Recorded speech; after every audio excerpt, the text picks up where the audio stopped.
You, Aurelius Calmer, back in my territory? I heard from the Eyrie that you were going to the 8 Points. You, through my land? Ha ha! Many years has it been since you and I fought. I heard you took umbrage with the fact the Eyrie were unpainted. How are you going to handle an entire army of painted skeletons? Lady Malevalyn, many years has it been since you and I fought. The last time was bitter, bitter indeed. It boils my eyeballs to see you again. I'll be coming straight for you to destroy you and that henchman of a wight you have. Wasn't he your husband? Didn't everyone who follows you die because of your mistakes? I will make sure that they are never risen again. Easy there. There are more of us than you. Are you prepared to be outnumbered? Yeah, you're prepared. Yeah, you prepared? Yeah, you prepared? You prepared? Silence. Don't take that tone with Aurelius. Yeah, you prepared? I can handle this myself, Tallman. You, Lady Malevalyn Gray, will never walk away from these lands again once I'm through with you. Let the battle begin. Are those just gonna get sillier every time? I don't know, but I hope so. These crazy skeletons of Nagash are up to no good, and it seems that we have a clash of rivals. I pulled the cards off screen, and I pulled them off screen because it's a long setup, and it gets me prepared to shoot the video. If it wasn't so long and slow, I would do it on camera.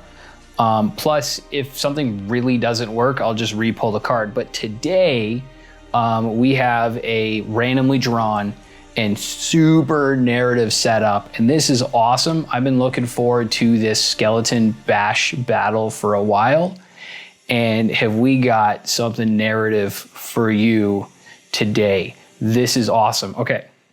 So what I pulled, trying to figure out the order that I pulled them in. I pulled the battle and the twist card before recording that little voiceover, so I would know what to do. But the bitter rivals thing was pretty cool. And then pulling all the cards has been phenomenal. Okay, so victories vanquish. So what's going to happen is each faction is going to have to try and destroy the other faction's hammer. Neither faction's hammer are on the battlefield. The leaders have sent their minions out to engage first and begin the battle. Lady Malevalyn Gray's warband is being first represented by her shield. Her shield is 10 skeleton warriors with long spears. That's more warriors than the average warband, and that's just the shield that I'm gonna have to chew through with the Cypher Lords here.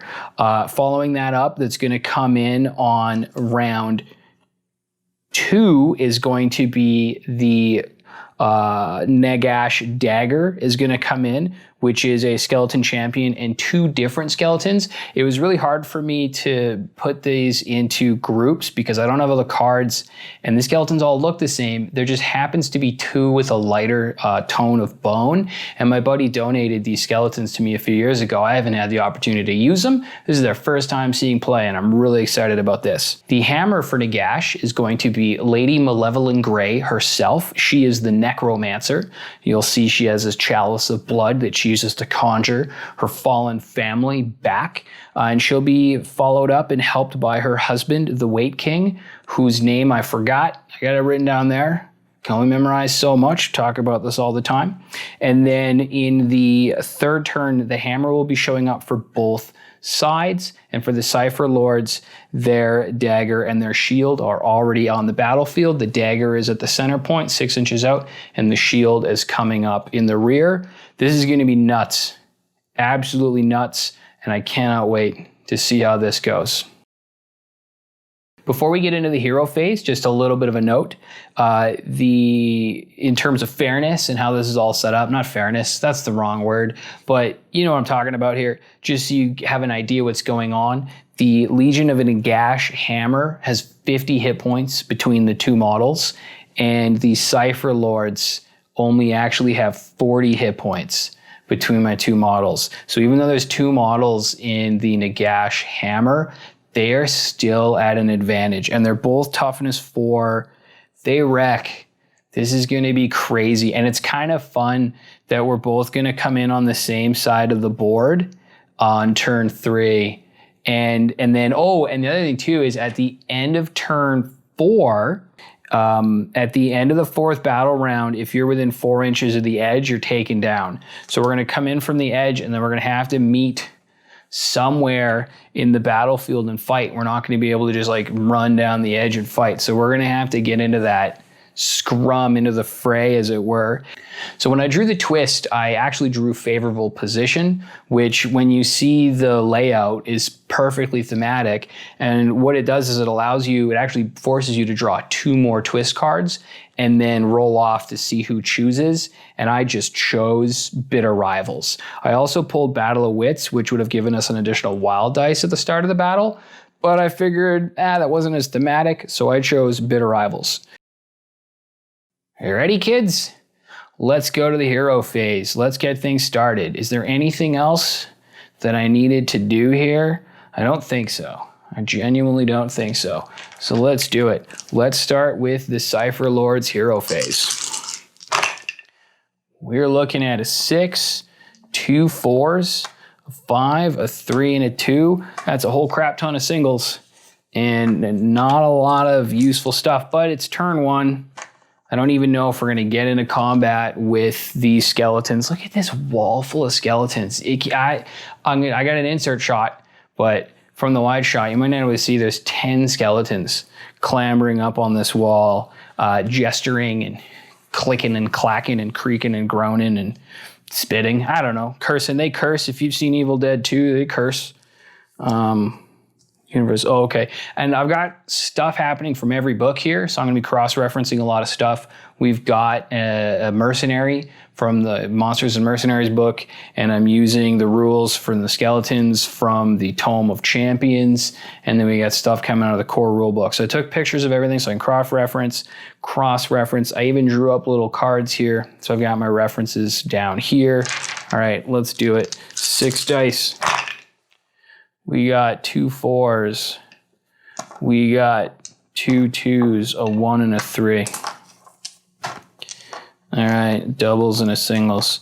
So it definitely looks like the Cypher Lords are going first. That is without question. And I'm going to set aside my wild dice for the next turn. I do not feel there would be any benefit to using it now.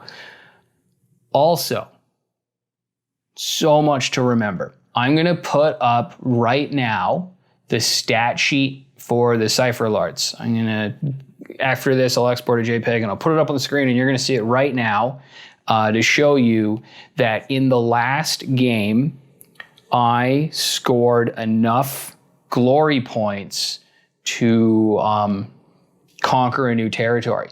And when you conquer territory in the Campaign of Champions, you actually roll to see if you find anything.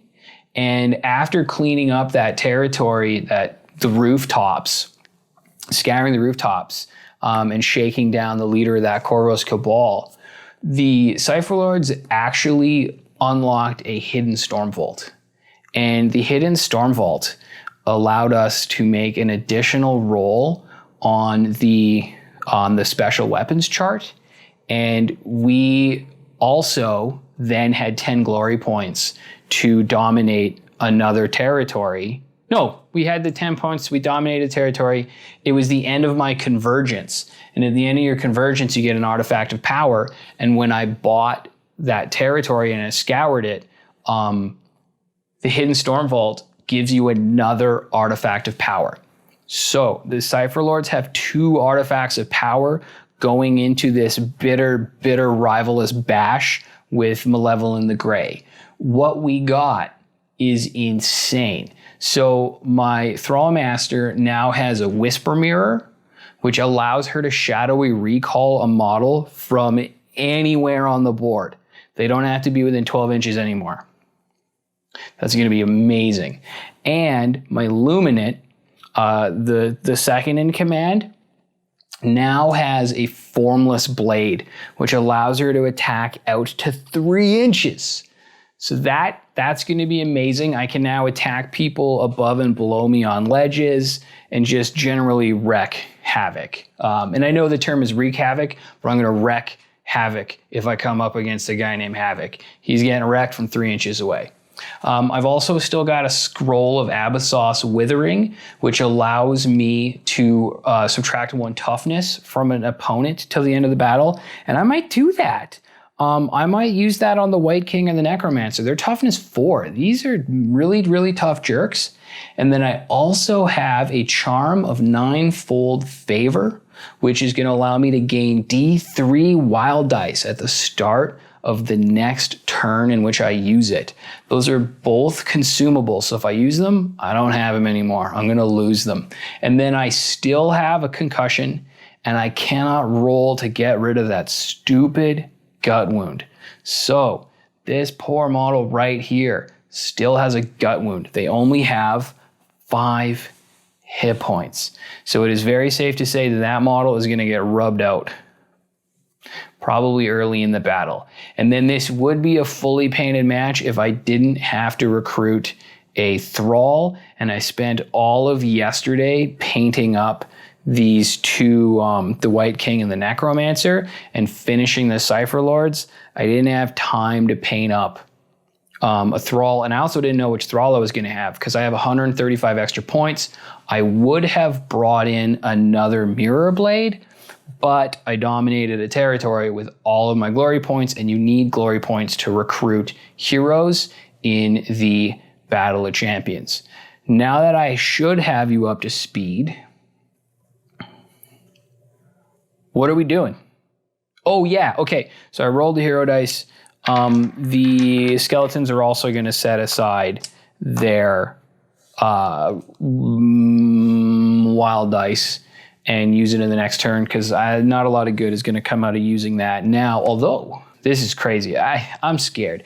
This White King has a behead and cleave where he adds the results of a quad roll to the damage that he does. So if you roll a quad 6 or a quad 5, you are adding that to his crit roll of a 5. So he can do 11 damage with a crit hit if he gets a quad. Let's hope they don't, okay? Let's hope they don't. Well, with all that intro out of the way, I think it's time to dig in. Let's do this. Let's see if the Cypher Lords can gain their sweet revenge on that bitter rival with Malevalyn Gray, Necromancer, for Nagash. So in case you didn't already guess, this is stupid. I'm so overwhelmed right now. I genuinely do not know what I'm gonna do to take on this wall full of skeletons. What would you do? Do I get up there? Do I bait them down? There is no turn limit on this one. This can go into 10 turns. I don't want it to. You'll be here all day.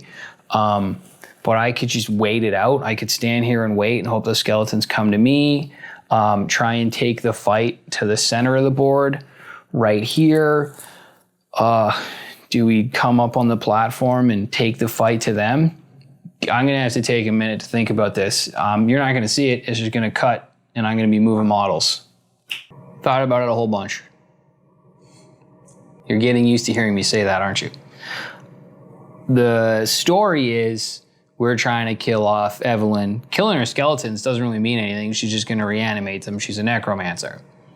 Narratively, we wanna take her down, and we know that she's going to be making her grand entrance from this corner.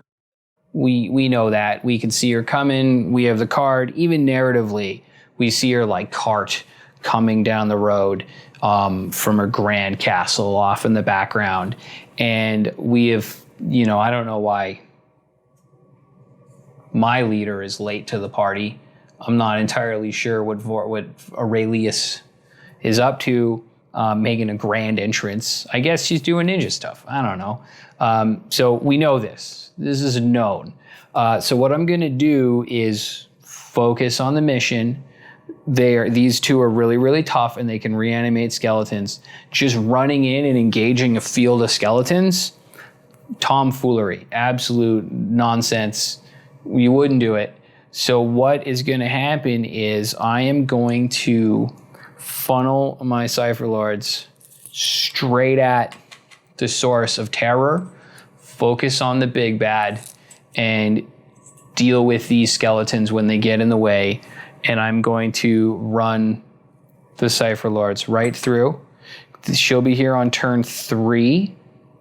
It'll take a couple turns to get there, and we'll beat up skeletons on the way.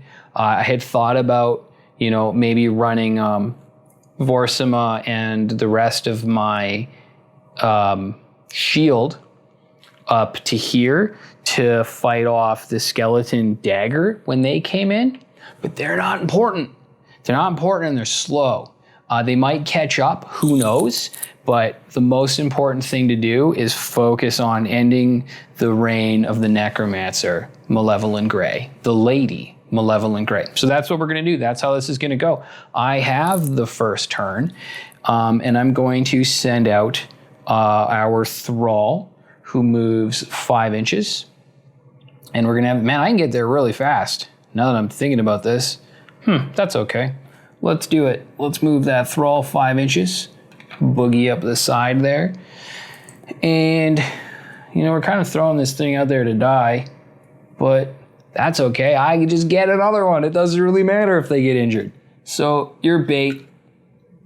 Sorry, buddy, but you are a bait. Sucks to be a thrall in the world where no one really loves or cares about anything, because this is Warhammer. All right, skeleton activation, the first. This is gonna be fun. I'm gonna have them kind of swarm this area here. We'll keep them up on the top for the first little bit. We'll have some pour down and fight, but others are gonna get in a position. They're dumb, they don't know what's going on. Skeletons move 3 inches. Oh yeah. First activation, second activation. Guard the bridge. Guard the bridge. With your life, you foolish animals. You filthy animals. Okay. Oh, why am I moving 2? That's not how this works. You only move 1.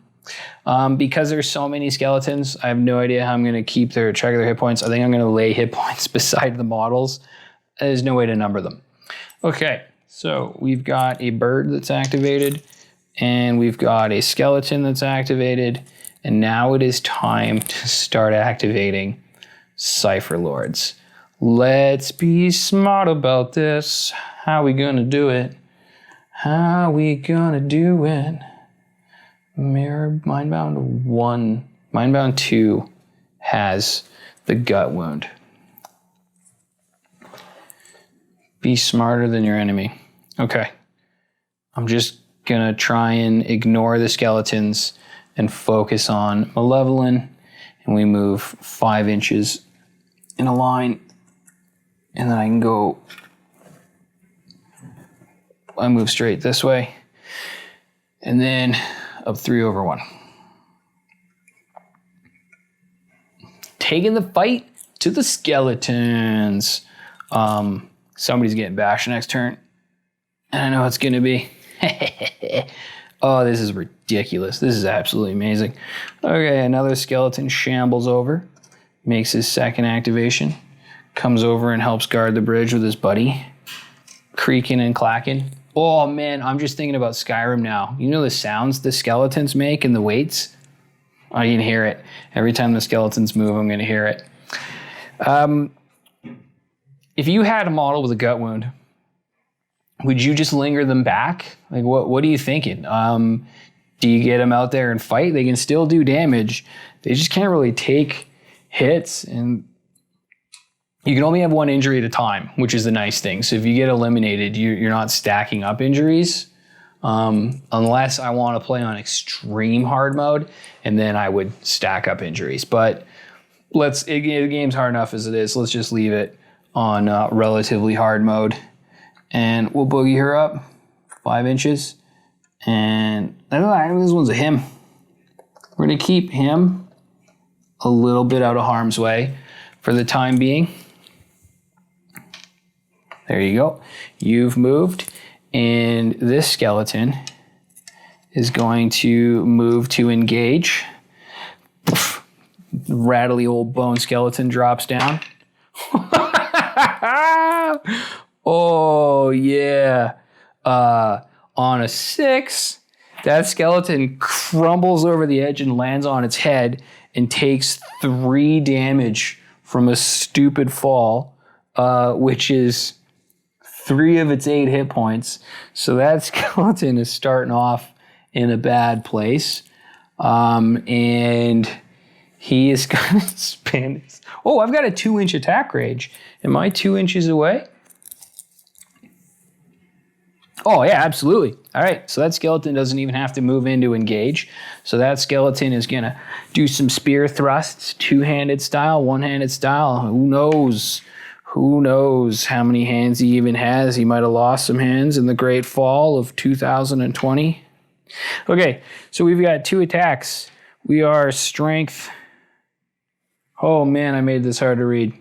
We've got 2 attack range, 2 attacks, and we are strength 3 as a skeleton versus toughness 4. 5. Oh!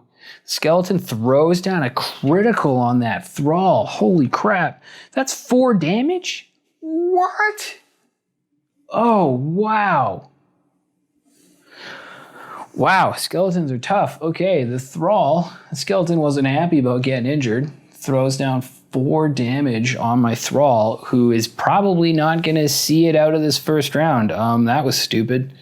I didn't really think that through. I didn't realize it did that much damage. Wow, okay.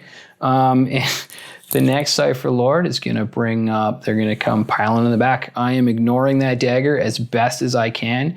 Will it catch up to me? Probably.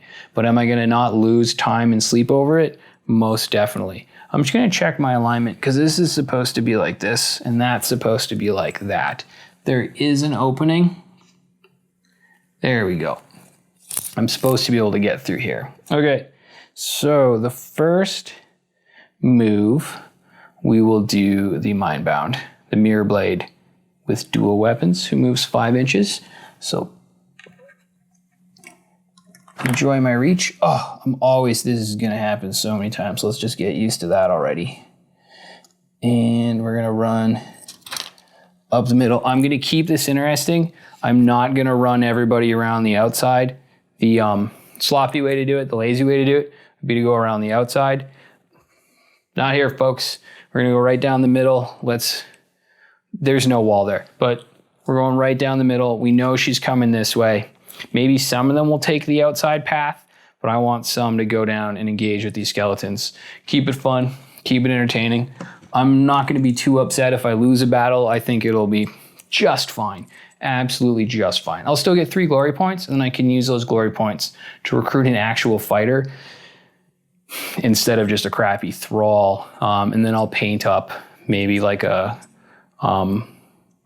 Zangor or a Carrick Acolyte to come in and fight with me. I think that'll be pretty cool. So we just moved a Cypher Lord. So it is now a skeleton shamble. And this skeleton is also gonna fall off the ledge and take, let's see if we get some damage. Oh, I forgot to set up my, okay. Skeleton's taking fall damage. 2 does nothing. Skeleton does not take any fall damage outside of 2 inches. I don't know, let's find out. Are you outside 2 inches? Oh yes, definitely. Okay, so he's gonna shamble forward to get into attack range on his next turn. This Raptorix is probably not making it out of here alive. Now we are going to move the Luminant because she's nearer, and we'll get her out of the way. So the Luminant sees trouble, smells trouble, knows that there's a necromancer coming, has seen it in her prophecy. It's written in the wind, and she has a 3-inch attack. So she can definitely hit that skeleton from there. Okay, and we're gonna shamble another skeleton. This one's gonna stay up. He's gonna walk this way. No, he's not gonna stay up, that'd be foolish. he'll miss the battle if he does that.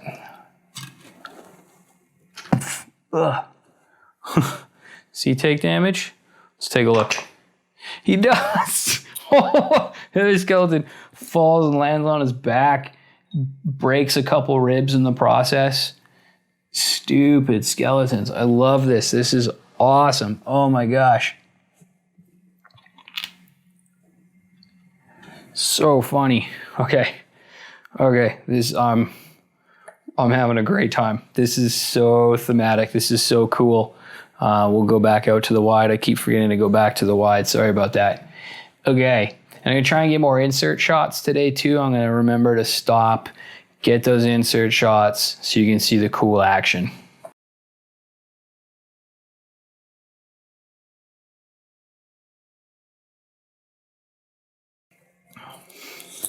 Yeah, this is absolutely great. Okay, there's only one more Cypher Lord to move, and then 3 more skeletons to shamble up. Cypher Lords running 5. Let's use that double. Let's boogie up there. Let's get another inch. So we're gonna go 6 inches with our movement. We'll pick that up when we're done. 6 inches. And we'll pick that up when we're done as well. 6 inches gets me into combat range. That skeleton there for the next turn. This is so funny. And I just remembered that because skeletons only move 3 inches, unless they spend a double, they can't climb a ledge. You need to be able to move 4 inches to climb a ledge. So fortunately for these 2 skeletons in the back here, they actually have 2 doubles. So I'm going to spend those to get them up. Otherwise, they would literally be walking all the way around. So quite lucky for them. Now this kid right here is going to move 3 inches, and he's also going to fall off the edge. He thinks there's a bale of hay, so he does a little front flip. Let's see what happens. Does he land on his feet, or does he also take maximum damage? He does not. The skeleton is completely fine. And are we 2 inches away? We are 2 inches away. He actually is going to get to take another shot at that Raptorix. The Raptorix is going home, folks. No, he's not.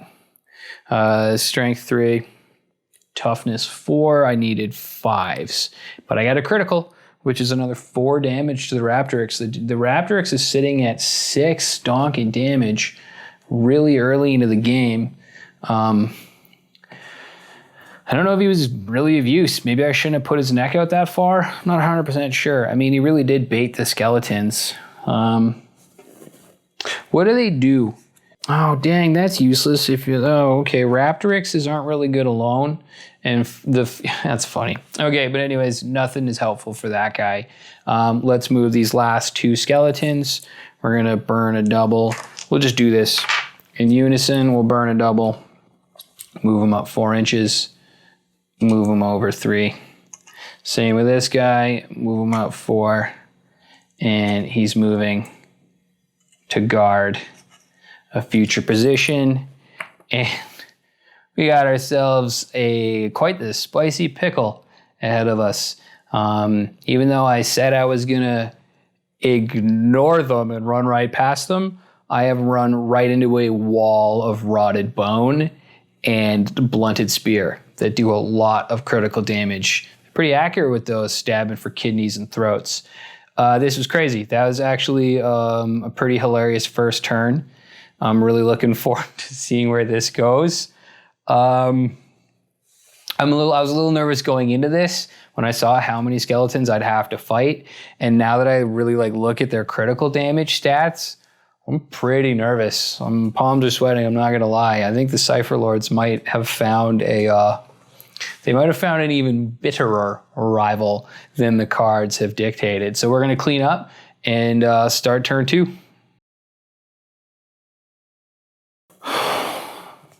This is absolutely ludicrous. Absolutely. I think this is so funny. This wall of skeletons that stands between me and my objective. And my objective is another skeleton.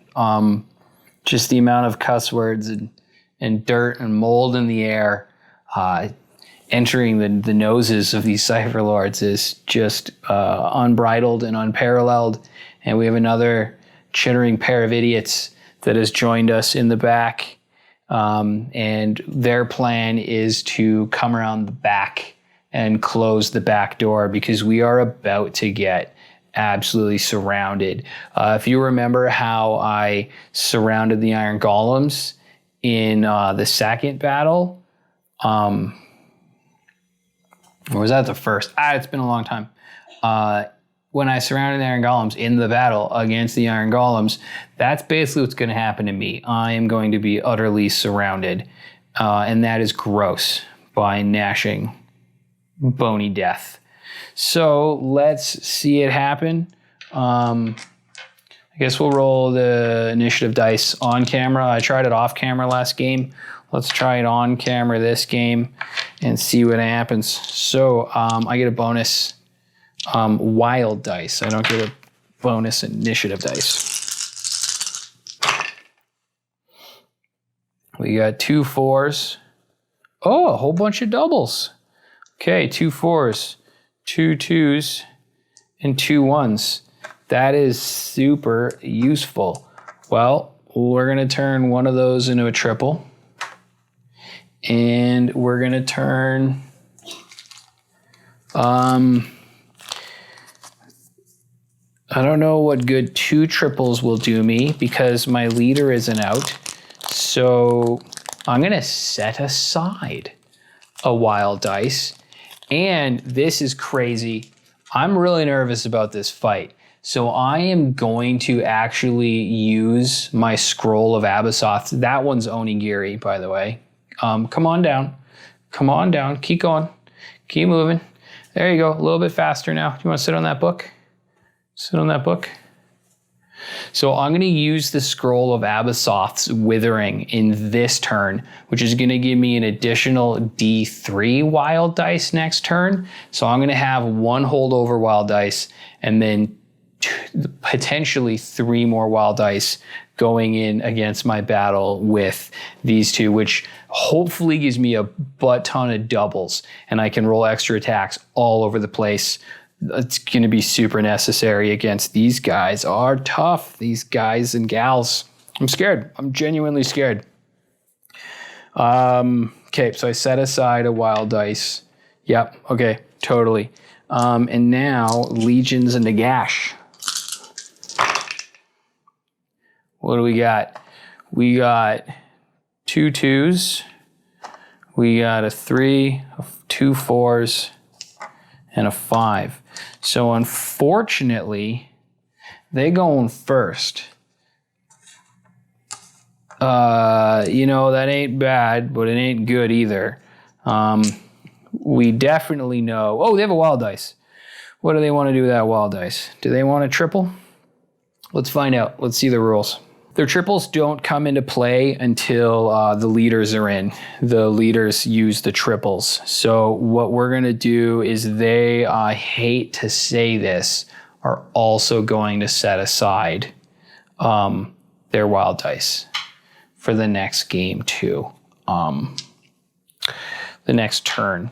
This is going to be so bad. Oh, God. Okay, here we go. All right, let the bashing begin.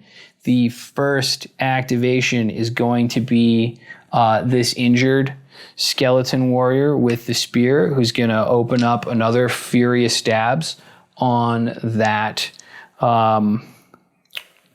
this skeleton right here on the Raptorix. So let's see it. We need 5 ups. 2 misses. Whew. The Raptorix is scrabbling in the dirt and beaking and squawking too much. The skeleton can't get his eyes on the target. Here we go. Second round of attack. Oh, that's a cocked 5, but we're going to call it a 5 because if the box wasn't there, it probably would have stopped on a 5. So that's 2 more hits. And single hits for these kids do 1 damage.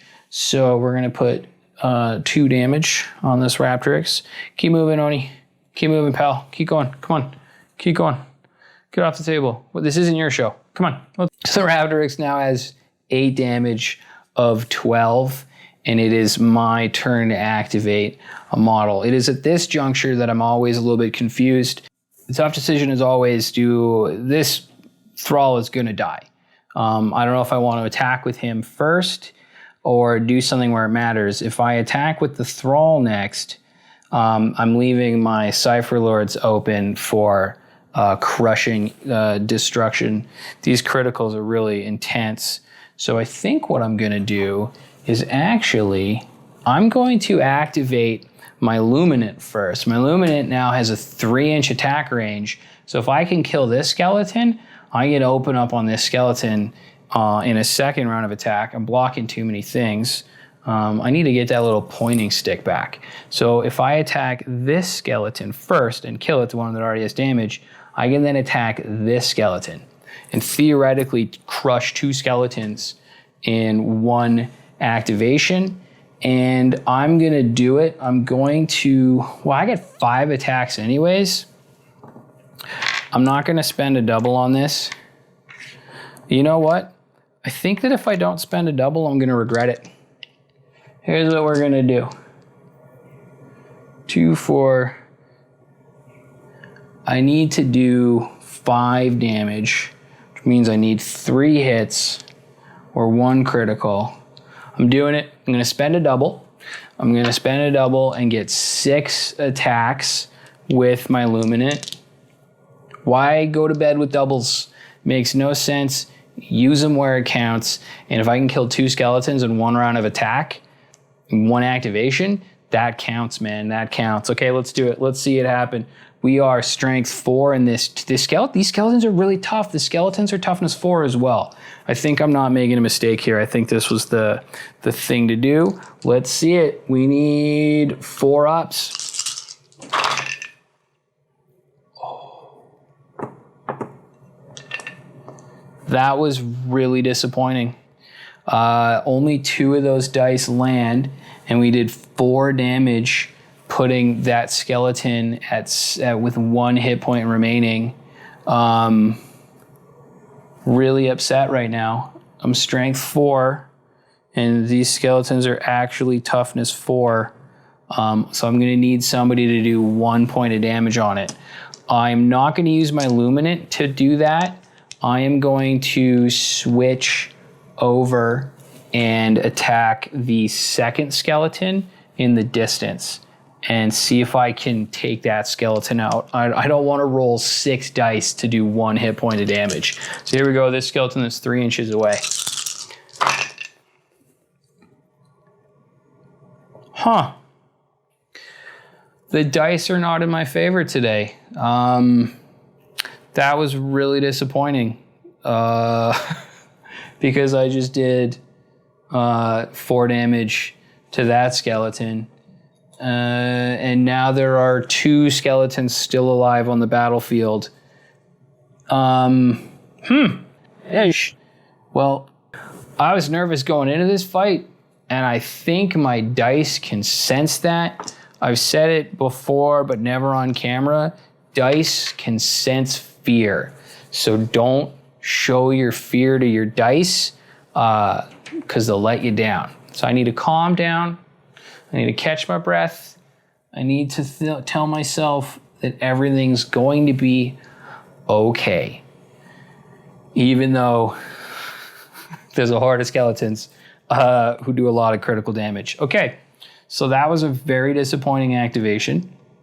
And it is now over to the skeletons. I see a juicy little target here that I want to hit, but I can only move 3 inches. Oh yeah, that's doable. Okay, let's go back out to the widescreen.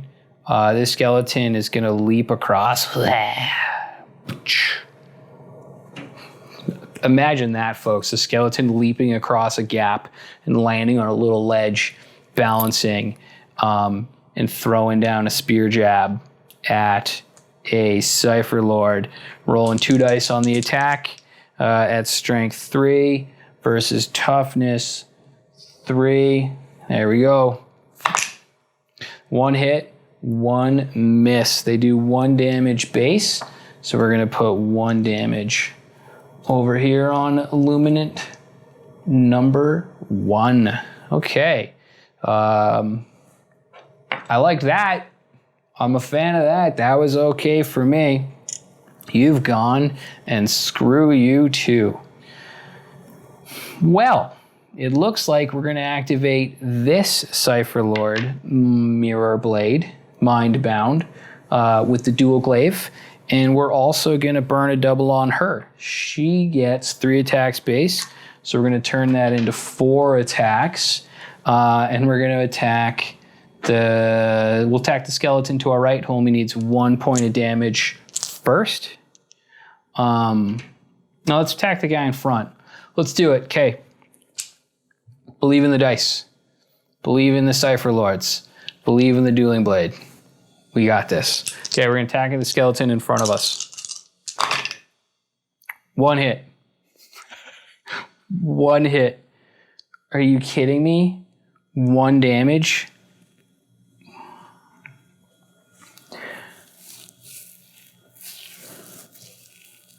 So, I attacked this skeleton, the one with 1 hit point remaining, did 1 point of damage and killed it. Let's remember, the necromancer can reanimate these skeletons that I can't even kill right now.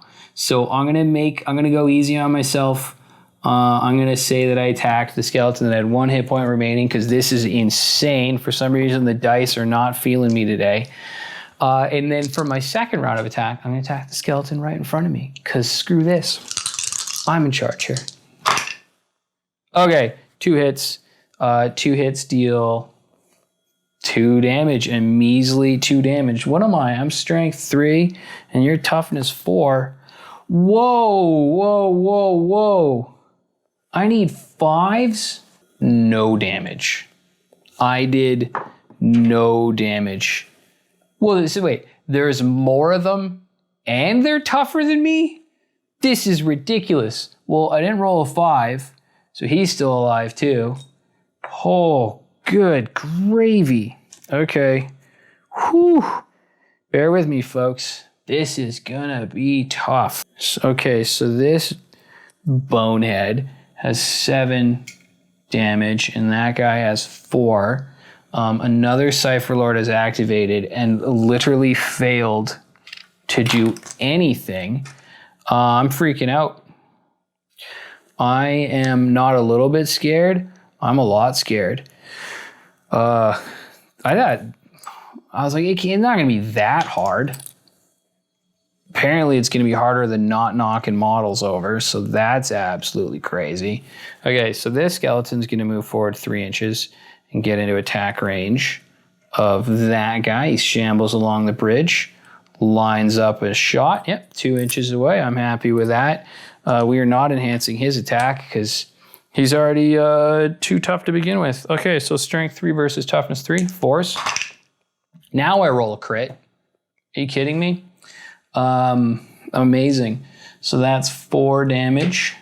So we're looking at a 5 over here on the mirror blade. Takes a really hard shot right to the shoulder blade. Blood spurts off of her as she screams in pain. She's now outnumbered, and I don't like it. It's a good thing I spent all my doubles on dice that missed, because if I had a double, I'd... oh, I guess I can use my triple for that, because Shadowy Recall is no longer useful. So what I might do is use my triple as a double to fast move up on the bridge. But a crit and a hit, and that model's dead. So do I keep them alive and let this guy die? No, no way. No way, man. We're not going to do that. I can't just leave him to die. Okay. Things are not looking good for the Cypher Lords. Things are not looking good. Okay, here we go. So we're going to spend that triple as a double, and then we're going to make a leaping 5-inch movement. Are we out on the wide? Yeah, okay. Ooh, can I get behind him? Nope. Okay, big old front flip. Oh, yeah, with a 180 for flourish at the end. That was a full 360, folks. And this mirror blade is moved into attack range. 4 attacks strength 3 versus toughness 4. Didn't Games Workshop realize they're made out of bone with absolutely no meat? Yeah, they have a shield, but come on, Jervis. 1-5. 1 damage. 1 damage. I love you guys, but 1 damage to a skeleton?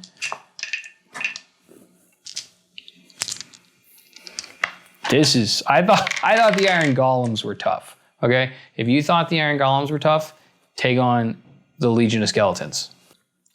Okay, and that means that it's time for these invincible skeletons over here, who I'm starting to wonder if they even actually took that damage to begin with. How did they get so hurt? Oh, they got hurt from falling off a ledge. The only significant damage they've taken was from falling awkwardly off a ledge. Okay, here we go. It is now their turn to attack. And place your bets, folks. Am I going to roll another critical against the Cypher Lords? I want to see what you think in the comments section below. And I will know if you predicted before I rolled the dice. So, skeleton, check off number 1, this guy back here. I'm going to point so that I'm not blocking. So this guy back here is going to get 2 attacks on my mind bound, who is not injured yet. Toughness 3, strength 3. Miss. She dodges it adeptly. Okay, so it's this skeleton here attacking that girl there. Attack round number 2. What did you guess critical? If you did, you guessed right. Okay, so that's 4 massive damage to my mind bound with the dueling blades. That was a bit painful. And that skeleton has now activated. Okay, we'll just put this up here. It's getting a little bit crowded in there. And it is now time for another Cypher Lord to activate. Let's try and knock this skeleton off the ledge. Let's see if we can hit him with a critical attack.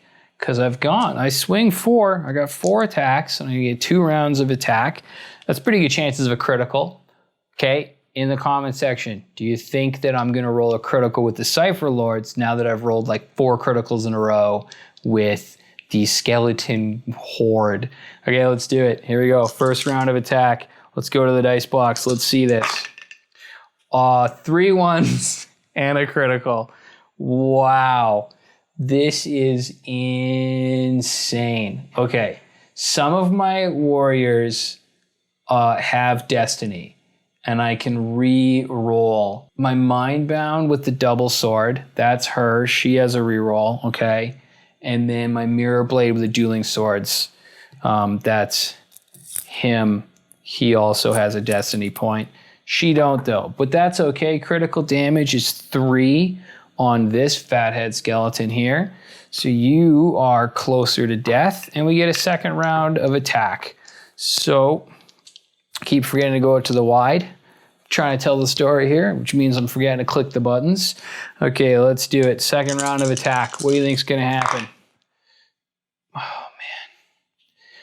Oh man, we're having a hard time. That's no damage because I need 5s to hit these super tough skeletons. These Cypher Lords have met their match, and it's a skeleton with a rotted steel shield. Okay, good to know. So, you have now gone. All right, hang with me, folks. We're going to see what's going to happen here. This is tough, but we're not down. We're not out. We're just having a tough second turn, okay? So let's see how this plays out because it is now another skeleton's turn, and we're going to activate this skeleton right here, and we're going to attack the dual-bladed mind bound. We got 2 attacks because we're a skeleton. Strength 3 because we're a skeleton. We're facing against toughness 3 because that's a mind bound. So that 5 is a hit, but it's an individual hit. So that's 1 more damage to our mind bound with the dueling swords. And we got our second round of attack, in which we miss. she's safe. All that whirling and twisting, and she's like bow staffing her dual blade and blocking his spears, and she's feeling good. I think we've got our fire back. I think we've got our energy back. I'm going to activate the thrall now to get the thrall out of the way. There's so many more skeletons. Holy moly. Okay, so we're gonna move. The thrall is gonna come around here to attack this skeleton to get out of the way so that this guy can get in. So we're just making room. The thrall has 4 attacks. I'm rolling these dice. I like these dice. Thrall has 4 attacks. It's strength 4, so we need 4 ups. I like these dice. The thrall just does the most damage of the game by putting down 9 damage, which does, in fact, kill. The first skeleton was killed by the thrall that I was afraid was not going to get any use out of. All right. Let's take a moment and celebrate that with a close-up shot of the only unpainted model on the table. Hey, didn't Games Workshop post this thing the other day about how you're less likely to succeed the first time you play with painted models? I gotta find that. I'm gonna put it up. I'm almost positive I saw that, but it was like days ago on Facebook, so it could be days, like months ago. I don't even know what day it is anymore. Seriously, I don't even know. I was trying to file for the economic benefits stuff, and it took me 10 attempts to figure out what part of the month we were in and which part of which month we were in. This is awful. This is so confusing. I'm playing games and talking to myself here, folks. Okay, so the thrall was the most effective model for the Cypher Lords so far. That's amazing. I'm probably going to reward him with a paint job. No, I'm probably not going to bring him next time, because if I get glory points, I'm totally bringing another mirror blade. Okay, so it's now time for a skeleton to activate. This skeleton is angry. Hey, you killed my friend. Drops down. See if he takes any hurt. On a 2, he does not take any hurt, and he's throwing down attacks on that thrall. I need to roll a 5, and I didn't roll it. The skeleton misses that Raptorix with his attacks, so that's cool. I'm okay with that. I can be happy with that. All right, starting to feel it. Get my mojo back. Get my excitement back. Okay, we have one last Cypher Lord to activate, who has to move into attack, can move 5 inches, and can get to here, but I'll be utterly surrounded if I do. So I'm going to come in and attack this skeleton. Either way, I am about to get surrounded, but let's go for someone who's taking damage. So this is a Mindbound with dueling glaives. It is strength 4. It gets 5 attacks. Strength 4 versus toughness 4. I need 4s with this guy. Let's go to the dice box. Let's see it tight up when it happens. Here we go. Feeling good. Feeling positive. Oh yeah. Oh yeah, that just happened. Oh yeah. Oh, there we go. Now I feel good. 3 criticals. I just chop this thing into dust. This whirl of blades, roundhouse kicks. That was amazing. And to top it all off, a regular hit. Well, let's talk about this. I do 4 damage on the critical. So that is 4, 8, 12 damage. Plus 2 on a hit. That is 14 damage. To a guy who was half dead. So that is 1 less skeleton on the battlefield. Maybe it would have been nice to do that to a fresh skeleton, but hey, let's, beggars can't be choosers, and never look a gift horse in the mouth and all that. I'm happy that happened. Okay, we still have another skeleton to activate, and that skeleton is coming down off the wall. Going to move forward 3 inches, and it's going to go for the easy target of the thrall. Sorry about that, bang. Drops down. 5 takes 1 damage.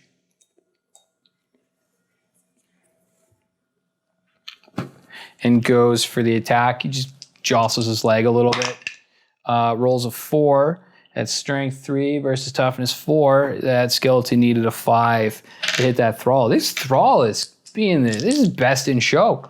But we're not done yet, folks, because if you thought the Cypher Lords were outnumbered before, it got worse. Because now there's all these kids at the back, and they're gonna burn their doubles, and they're gonna actually double move with an added boost of 1 inch. So these skeletons are running 8 inches up. We're going to use one of them on the champion and one of them on the guy in front. So we'll just move everybody at the same time so that it doesn't take all a darn day. They're getting in there. They are closing up the gap. And in the 3rd turn, some people are coming in. Yep. It is time for the hammers to come in. I've got to put the hammer down. Okay, clean up, deploy, come back. I got carried away doing all the things that I'm doing, and I forgot to say that my mirror blade is going to read the... Is it charm? I don't think you read it. He's going to use the charm of 9-fold favor in that last turn. I already said that I was going to do it. So it happened. Use your imaginations. Go easy on me. It happened. He used it. So I'm going to get D3 bonus dice, wild dice in this turn. Lady Malevalyn Gray and her late husband, who she keeps reanimating back from the dead to come fight with her, Gallum the Grey, have entered the battle. They've stepped out of their spectral stagecoach and have made it to this skeleton. It's a death rattle. I don't know. I didn't make anything up there. That's already a thing. But she did not expect the spectral apparition of Aurelius to turn into a fully corporeal magic ninja. Her plan has been slightly flanked, and we are making a beeline directly for her. In the last turn, I used that charm of 9-fold favor to get an edge, and in this turn, it is very, very, very likely that I'm going to be using my Scroll of Abyssos's Withering, and I'm going to pick one of these two, and I'm going to reduce their toughness by 1. It might be the necromancer. She has the capacity to bring skeletons back that are already dead, which would be awful, and she brings them back within 3 inches of her, so that will be terrible. And the White King can chop a guy's head off basically in 1 turn. But if she's bringing back skeletons that I have to chew through to get to her, that's also bad. So either or terrible, one of them's toughness is getting reduced. That's an absolute guarantee. I just have to remember to do it because it has to be done by the Mirror Blade 1, and 1 is the guy who's holding this blade in 1 hand, and 2 is the guy who's holding the blade with 2 hands. That's how I tell them apart. I'm not sure how you tell them apart. We've already talked about this. I got to come up with a system for some of these because there's no way to tell the skeletons apart. I need to ignore the skeletons. That's the other important thing here. So let's see what happens here. I get D3. I get D3 additional wild dice. I should have gone with that. So I get 3 additional wild dice, and I held over a wild dice from the last turn. So I get 4 additional wild dice in this turn, and the skeletons will get 1. Brutal. Absolutely brutal. Okay, it's a good thing I got 4 additional wild dice because I rolled a double 2, a double 3, a single 1, and a 6. No quads, because you can't add 2 wild dice to one result. I do not have a quad. So that's bunk. But here's what I'm going to do. I'm going to make a triple 3 so that I can potentially teleport a model to within 3 inches of me. And I'm going to make, I get 4 wild dice. Wow. So I'm making a triple 2 then. And I'm making a double 1. And I'm making a double 6. Whoa, I don't get to decide yet. What am I doing here? I have to roll for the Lady Malevalyn's entourage, who rolls a double 4, a double 3, a 6, and a 5. Do I want them going first? Because I have a feeling they're just going to plunge right up the middle. I don't know if she's going to go for me. I think she's going to try and go for the easy targets and surround herself rather than make herself an easy target in the middle of nowhere. Okay, so I rolled, it's a tie for singles, so we actually have to do a roll off to see who gets to decide first, and the Cypher Lords win the roll off, so they will get to decide what to do with their wild dice, of which I have 4. Okay, so here's what's happening. We're gonna do a triple 2, a triple 3, a double 1, and a double 6. Unless I really want to go first, in which case I assign 2 of my wild dice to be, and I don't. I need those doubles, because if I use a double, I can make these guys fly, and if Lady Malevalyn moves this way, I can ignore this wall and go right over top of it. So that's what we're going to do. And I don't think I'm going to get to engage them immediately this turn. And remember, we can't stay here and fight anyways, or we get eliminated at the end of the 4th turn. And this is the top of the 3rd turn. So we have to bring that fight 4 inches away from the edge of the battlefield. So there's no way we're standing here anyways. So you're going to be in for a heck of a turn. This is going to be insane. Oh, what are they going to do with their wild dice? Because they also got 2. We're going to make a triple. And we're going to make another triple. So we'll broom out these singles and have 2 triples, because they can do some nasty, nasty stuff with triples. Let's just double check. Yeah, triples are bad. With a triple, the White King can do his beheading strike, where he adds the dice result to the damage dealt, and I got a triple 4. So a critical would do 9 damage, and it's on each result. Multiple criticals, multiple additions, and the Malevalyn there, the necromancer, can summon undead with a triple, and they can also do a necrotic siphon, which will remove double the value of an ability's number. You just suck double 4 damage from a target. So that's happening. That's going to happen. And there's nothing that I can do about it as the Cypher Lords. And I didn't roll a quad, so I can't get bonus movements and attacks. Wow. I'm feeling let down by my dice. I'm feeling betrayed.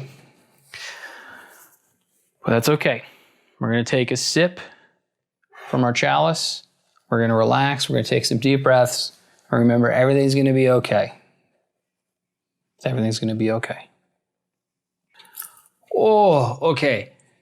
Oh, I read necrotic siphon wrong, and I just reread it, and I'm glad I read it wrong, because it was bat crap crazy the first time. But it's actually a little more acceptable than I thought it was. Necrotic Siphon, I thought you just siphoned double the hit points from an opponent, an enemy. But I reread it. I'm tongue twisting here. I'm so scared of these skeletons. I'm losing my marbles here. Okay, I hung up because I reread it again and it says friendly fighter. And then I was like, well, let's actually reread this. So Necrotic Siphon for triple, pick a visible friendly fighter within 6 inches of this fighter, Lady Malevalyn. Allocate a number of damage points to that friendly fighter equal to the value of this ability. Then remove a number of damage points from Lady Malevalyn, the necromancer, equal to double the value of this ability. So you siphon life from your own fighters, not enemy fighters. Okay, not as horrible. She can still summon undead. Pick a friendly fighter that's been taken down. Set that fighter once more on the battlefield, wholly within 3 inches of this fighter. Remove a number of damage points allocated to that fighter equal to the value of this ability. Okay. So if she brings back a skeleton, he doesn't come back at full life. It'll come back at like -4 or -3. So that's what I'm up against here. And since we're reading the rules and just letting you know what I'm up against, Gallum the Gray, the White King, his triple is the Beheading Strike. I brought it up earlier. Add the value of this ability to the damage points allocated to enemy fighters by each hit or critical hit from the next attack action made by this fighter, this activation that has a range characteristic of 3 or less.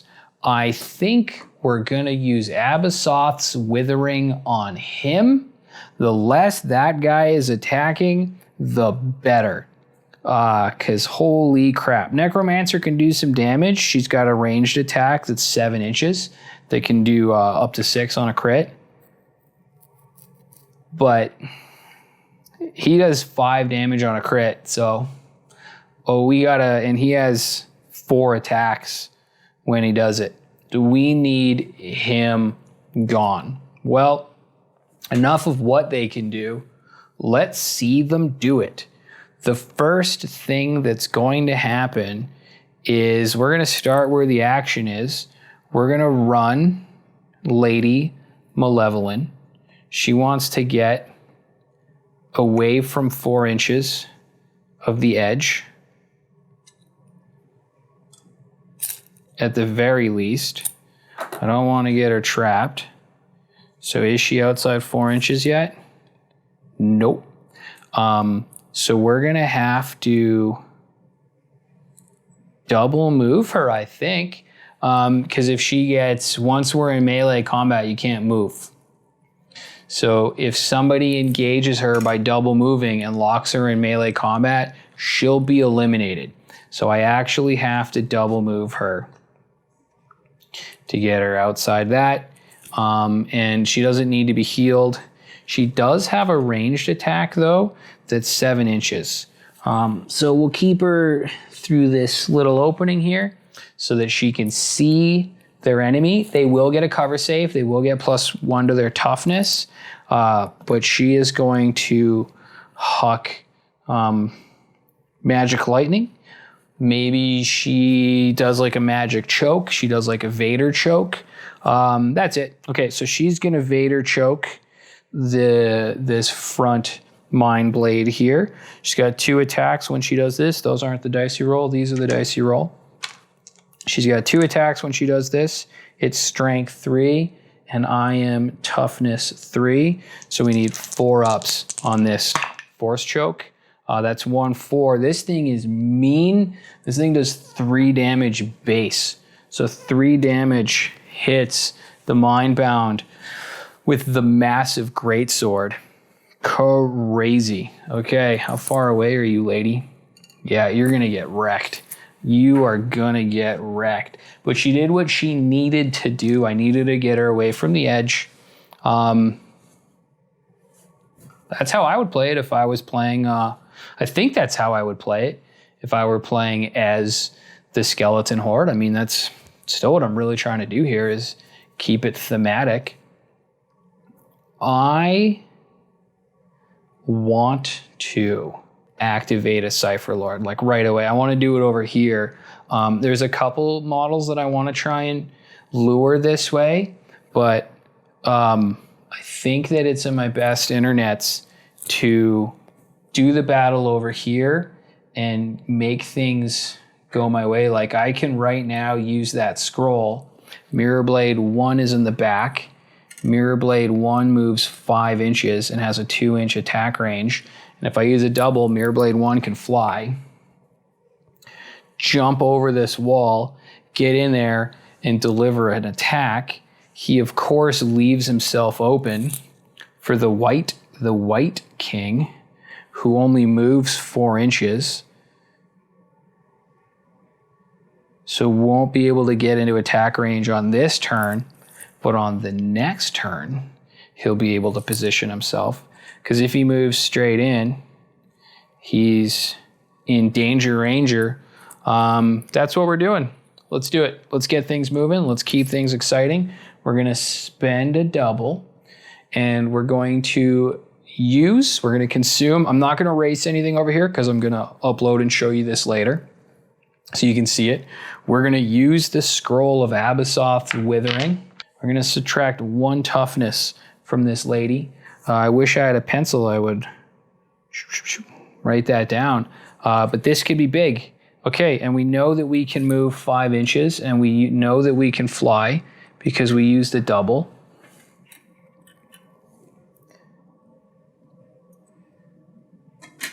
Boof. And we're going to stay. Where'd you come from? We're going to stay outside of an inch so that, oh, are we? Because her magic is worse.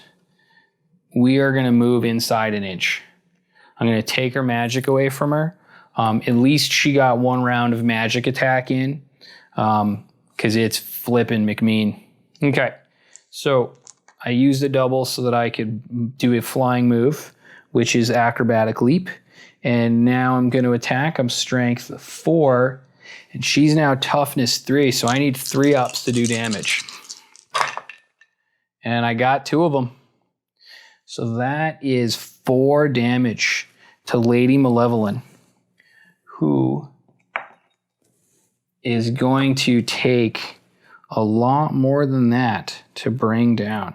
You're the necromancer. It's going to take a lot more than that to bring Malevalyn down. Okay, we saw a little bit of excitement over there, but like all good movies do, we're going to step away from the core action and we're going to watch some of the peons fight for just a moment. As you all may recall, the hero of the second turn was actually our thrall. Should we check in with our thrall and see how he's doing? He's now fighting a fresh skeleton, but is within an inch of a skeleton who's taken some damage. Or we could go over here and see if we can take this one. Let's see how our thrall's doing. I'm pretty excited to see what's been going on in this thrall battle. The thrall also has 4 attacks at strength 4 versus a toughness 4 skeleton. So we need 4s to hit. We got a critical. Criticals are good. Criticals do 5 damage. So another skeleton is within inches of its unnatural rebirth life. That's okay. That's okay. Who has the dueling and the double sword are the ones who get rerolls. Oh, I get 2 attacks. Oh, second activation. Okay, here we go. Can we do it? Another critical. Oh my gosh, the thrall. The thrall is keeping himself alive. This is amazing. That's 5 more damage to this skeleton, which kills another undead skeleton by, I guess, just removes him from the battlefield. Hopefully he won't be reanimated. We're definitely going to pray that that doesn't happen. Should I have used the triple for her to reanimate a skeleton when it was her activation? I was thinking about doing something else and I forgot. So we're gonna have to wait. We'll have to wait till the next turn. No, we're not doing it. That's crazy talk. I'm not gonna do that to myself. Because there's already, damn it. She would have done it. Let's be honest here. If you were here playing as the undead, you would have used that triple to reanimate a stupid skeleton and put it within 3 inches of yourself. So this skeleton has not gone because it didn't go that turn. And this one that just died. I'm not totally sure how this works, but yeah, you reanimate a skeleton wholly within 3 inches of yourself, and that's where that skeleton's gonna be. Gross. Okay, so that's one more thing poking at my Cypher Lords. I don't like it. I don't like it one bit. Cool table, right? I think this setup was really cool. I think the terrain layout is really awesome. It's a bit of a mild bummer that this won't get used, but it's cool looking. It adds some great thematics to the scenery, and I hope you can see everything. The overhead camera seems to have a pretty good eye on everything, and the front camera, you can see how dynamic and cool the whole thing is. Okay, so we attacked with the Cypher Lord, and then I doubled back. And then I attacked with the Raptorix. So it is now a skeleton turn. I have to activate a back skeleton because I don't want these back Cypher Lords to get free. If they kill this one skeleton, these two are free to go anywhere they want. I'm pretty sure they're not within an inch. Oh yeah, they are. So the Luminant is tied up, but if I run this skeleton 8 inches, actually if I move this skeleton 4 inches,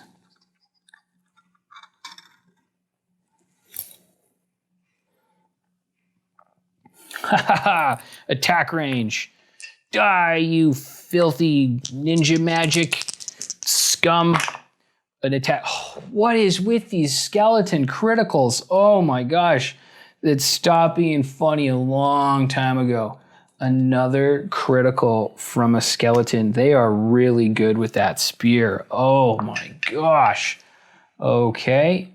Well, it's time to see what is happening over here then. So let's take a look at Luminant of Vorsima, who is going to use a double. I have a double that's called Low Sweeping Blow. You can roll 1 dice for each visible enemy fighter within 2 inches of that fighter. On a 4 or 5, allocate 1 damage point, and on a 6, allocate a number of damage points equal to the value of this ability. I have a double 6, but I would literally have to roll a 6 with a 6. I don't like my chances. I don't think that we're going to use Low Sweeping Blow. I only need to do 5, 6, 7. I only need to do 1 damage to this skeleton though to kill it. Let's do it. So if I roll a 4 or 5, it'll take 1 damage. Yeah, okay. Let's do it.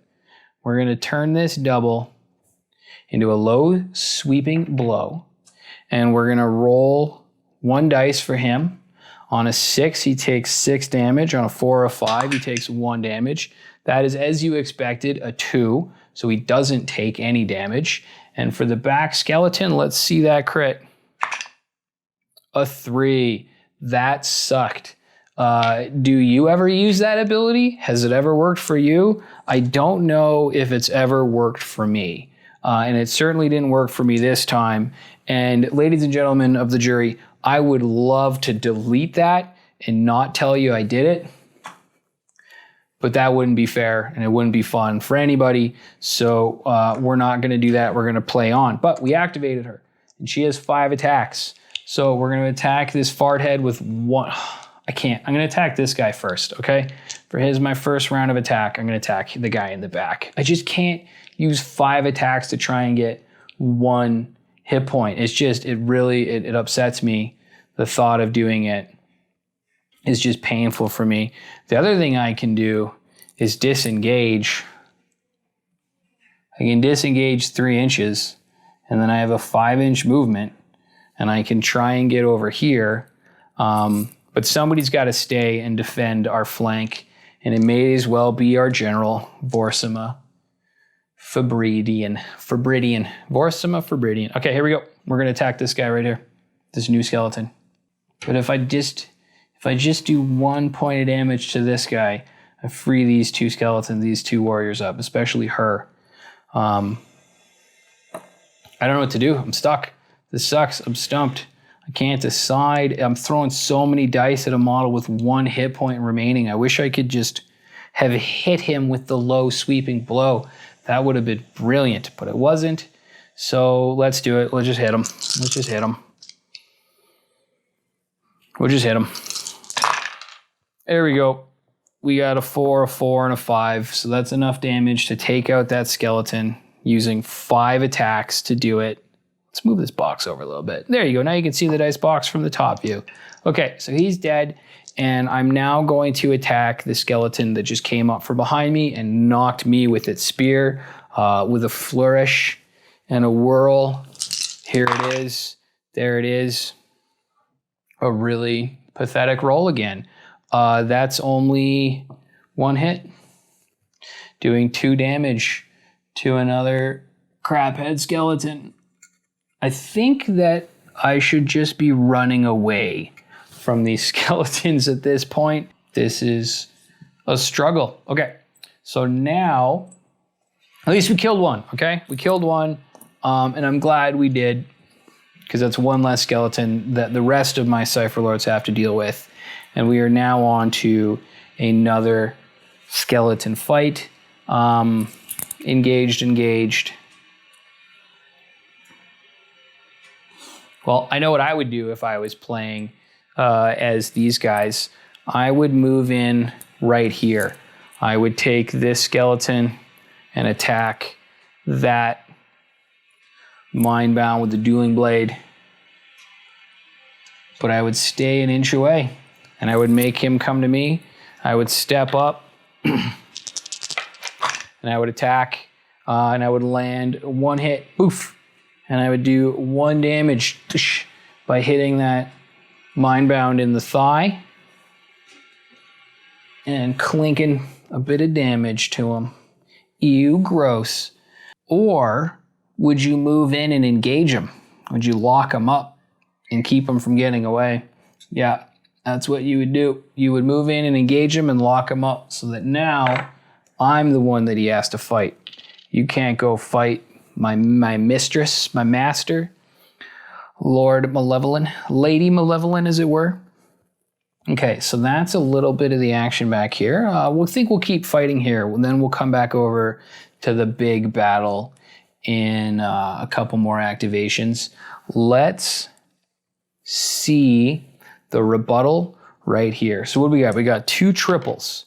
If I bring my leader in, she'll shatter the gloom globe, or I can teleport a model over. There's a couple things that I can do with a triple, and they're all very, very useful. I just got to make sure that I don't waste it. I'm probably going to use a triple as a double, or maybe even heal somebody. If somebody's outside of an inch, I can respite them. Raptorix is already gone. Put that down there. Okay. If I put it on this side, you can see it from the sky. The sky cam. Remember blimps used to fly over football games? Those were good days. Okay. I could fight up here, or I could do this fight. I'm not going to do this fight yet because that skeleton's already gone. Let's be the first to hit up here. Let's see my gut wounded. Yep, let's go to the gut wound. Okay, the dueling swords has the gut wound, so let's do it. You already have 5 wounds on you. No, that's the other one. Okay, all right. You get 4 attacks. 1, 2, 3, 4. That's strength 3 versus toughness 4. 5 ups. Come on, please. Come on, let's do it. Let's see it. Yes. Oh, yeah. Right across the neck, right up the back, right into the shoulder blade. Is it enough? Is it enough to kill the skeleton? It's not, though. It's just 3, 4, 5. It's just 5 damage. He already had 1, so that's 6 on a model with 8. And now for my second activation, another attack. Dead. Oh, yes.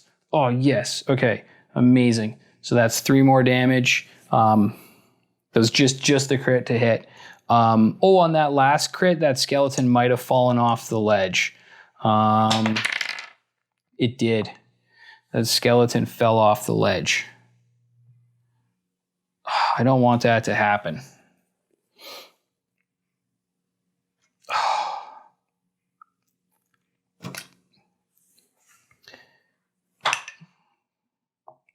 You know what we're going to say happened? Because I already rolled my critical damage. I knocked him off the ledge, and he rolled a crit when he hit the ground, and he died when he hit the ground because these skeletons are insane, and I'm having a struggle here. This is really hard, and I finally got a string of good luck, and a falling skeleton was going to take that away from me. No, siree. No, madam. That is the end of my activation. Because, yeah, that would have been just like a wild skeleton. Or how should I do this? What do you think I should do? What do you think I should have done? Should I have played it right? Or should I have played it narratively? I knocked him off. I rolled a critical. When that skeleton hit the ground, he took critical damage. Oof. You take 3 when you hit the ground. Dead. Let's call it a wash.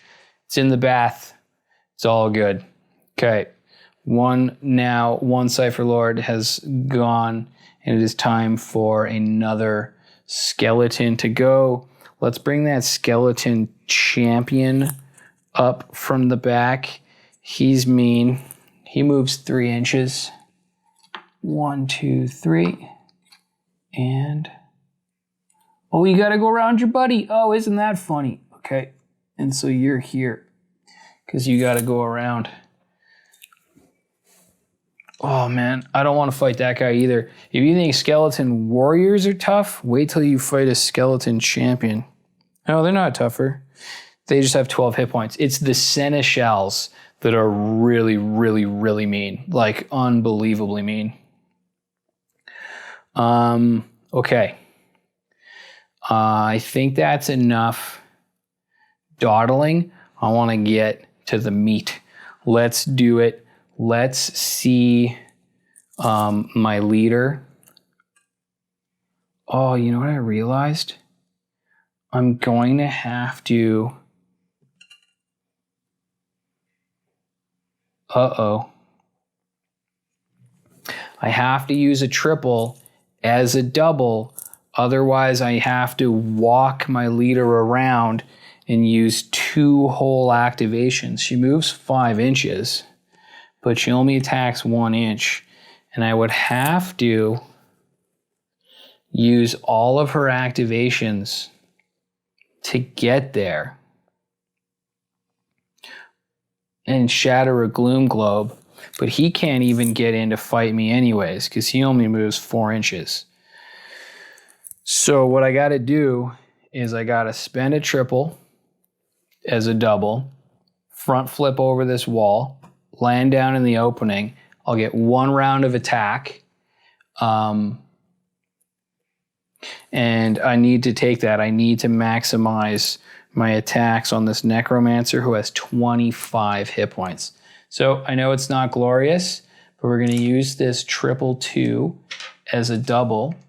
We're going to move with acrobatic alacrity, 5 inches. Drop down here in this opening. Hope to Todd, we're 4 inches away from the edge. We're going to knock over some models. We're going to pick up those models.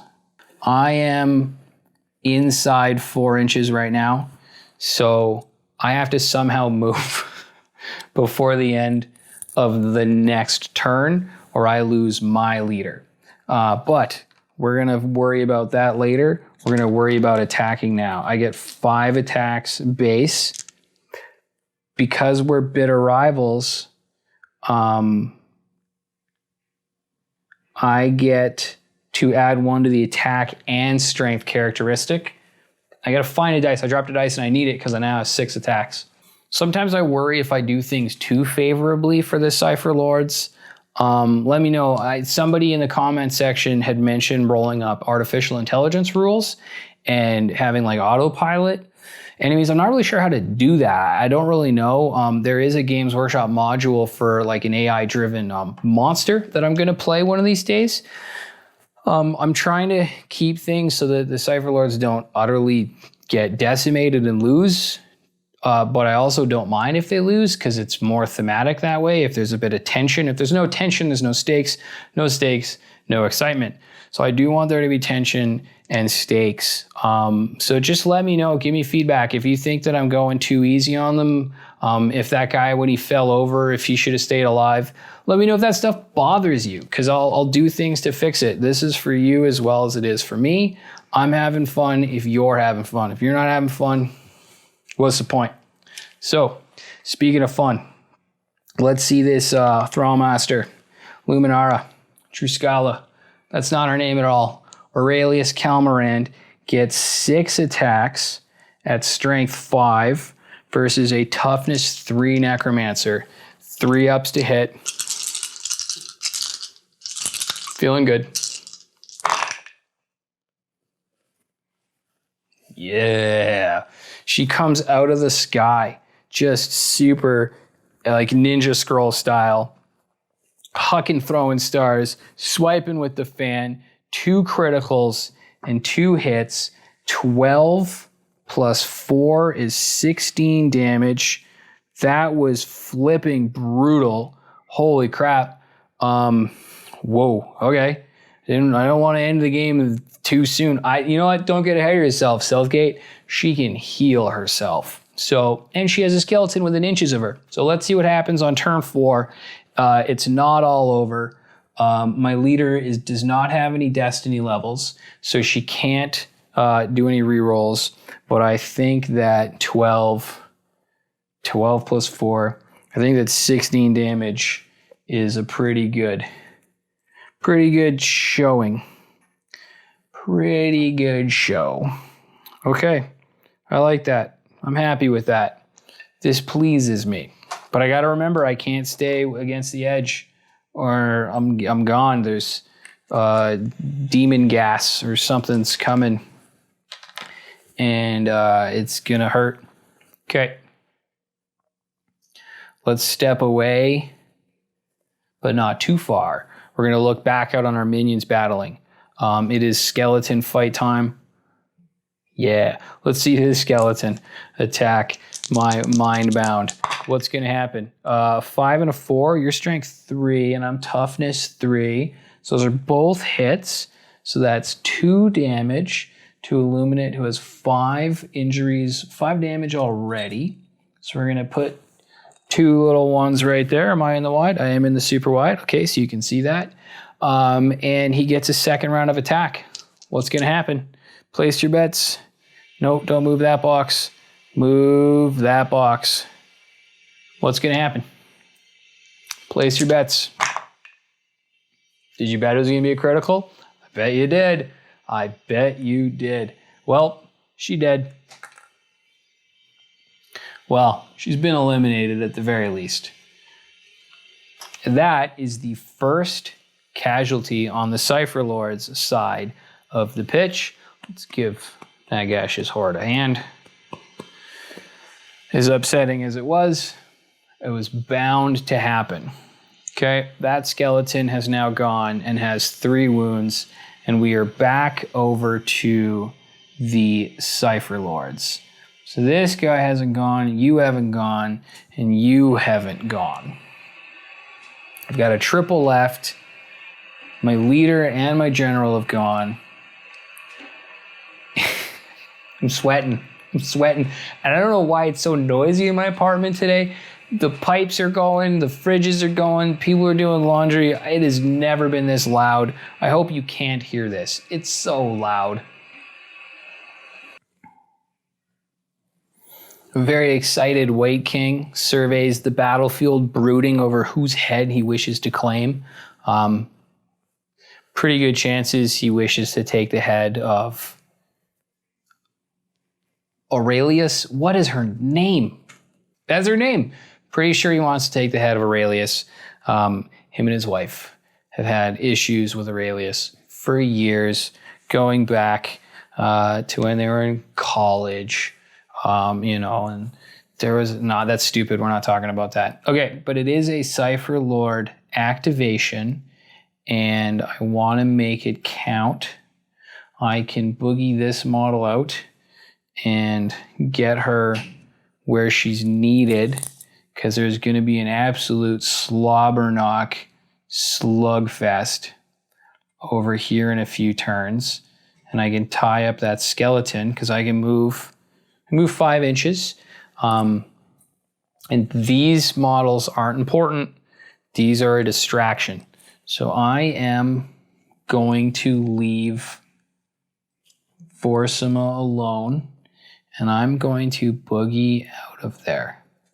I can move 5 inches on one, about every time. And then I can move and engage. Oh, you know what? So I was thinking about running up and engaging that skeleton, but I just remembered that skeleton hasn't gone yet. No, I am going to engage that skeleton, and here's why. That skeleton hasn't gone yet. This model, as flashy and cool as she is still just a mindbound. She is still just one of my pawns, and these are my knights. These are my hard-hitting models. I got to protect them. So I am going to run my dual sword wielding mindbound, whose name is Pelania Halpernus.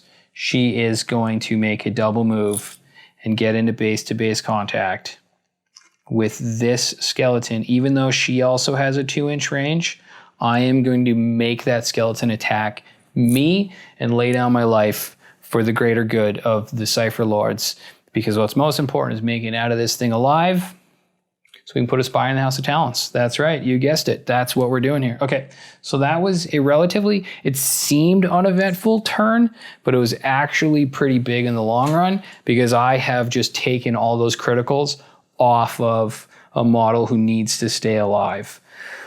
So, since we did that, we brought the fight this way.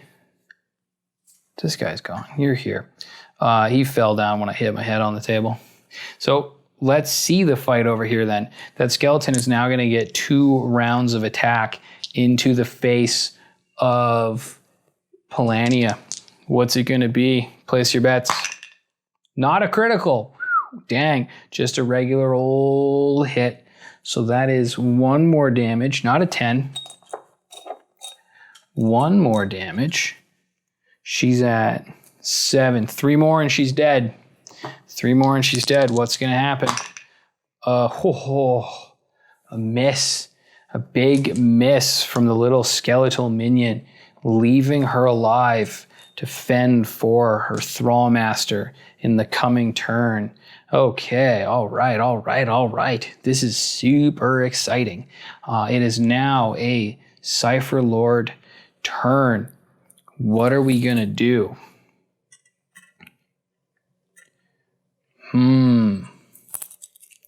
Sacrifice play? I could do a sacrifice play. I could run my Mirror Blade. I can move him full 10 inches and get him into combat with the White King. Tie up the White King within 4 inches of the edge, and then keep him out of this fight and force him to fight me. Now, the problem with that, as always, is that he will get 2 full rounds of attack on me. He has 4 attacks.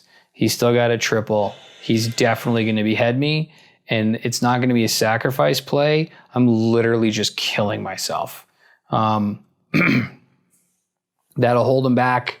That'll keep him out of the fight for a turn, but at the cost of an entire model. I don't think it's worth it. I'm going to take a second to think about this. I did a little bit of measuring, and my mirror glaive right here, my mirror blade, can fit perfectly right in this space right here. We'll zoom in. I'll make it so you can see this. Okay, so if we measure this out 5 inches, lands him in this space, and then he'll be within 2 inches of the necromancer. Here's the thing. I didn't realize that all 3 of my Cypher Lords would be able to reach her when I put her there. You might be saying, yes, you did. That's bullcrap. And I'll say to that, I don't think that far ahead. I feel bad because he could very, very likely kill her in this turn. And we will have seen the necromancer do 1 necromancer thing. Well, 2. She did a lightning bolt and she reanimated a corpse. So she did 2 necromancer things. Here's the thing though. If I kill her, I'm closer to my victory, which is my goal. And I'm preventing her from doing even more awful necromancer things in the next turn. Okay, that's the goal here, folks. But it's less thematic if we kill her, we just murder her. She shows up and we just literally murder her. And then leave this skeleton champion Weight King to fend for himself. It is both thematic and anticlimactic at the same time, but it doesn't make any sense for me to do anything else is really what this boils down to. I need to spend that triple as a double, and I could miss. Let's not forget, I could miss with every single dice. So here's what we're going to do. We're going to spend that triple as a double. We're going to jump over this wall. We're going to land in this gap. We're going to measure 2 inches away. We're going to pick up our attack dice. We got, where are you? 4 attack dice. Strength 4. She is toughness 3. Abyssoth's withering. Yep, she's toughness 3 because of Abyssoth's withering. So I need 3 ups to hit on these 4 dice. And they all hit. So before she even has a chance to heal, the evil necromancer that she is, that was the last thing we needed, was her healing herself. In 3 absolutely brutal pummeling rounds of attack, the necromancer has been eliminated. And I'm not gonna lie, I both do and don't feel bad about that. On the one hand, these skeletons are tough. I cannot afford to give them an inch because they're just going to take a mile.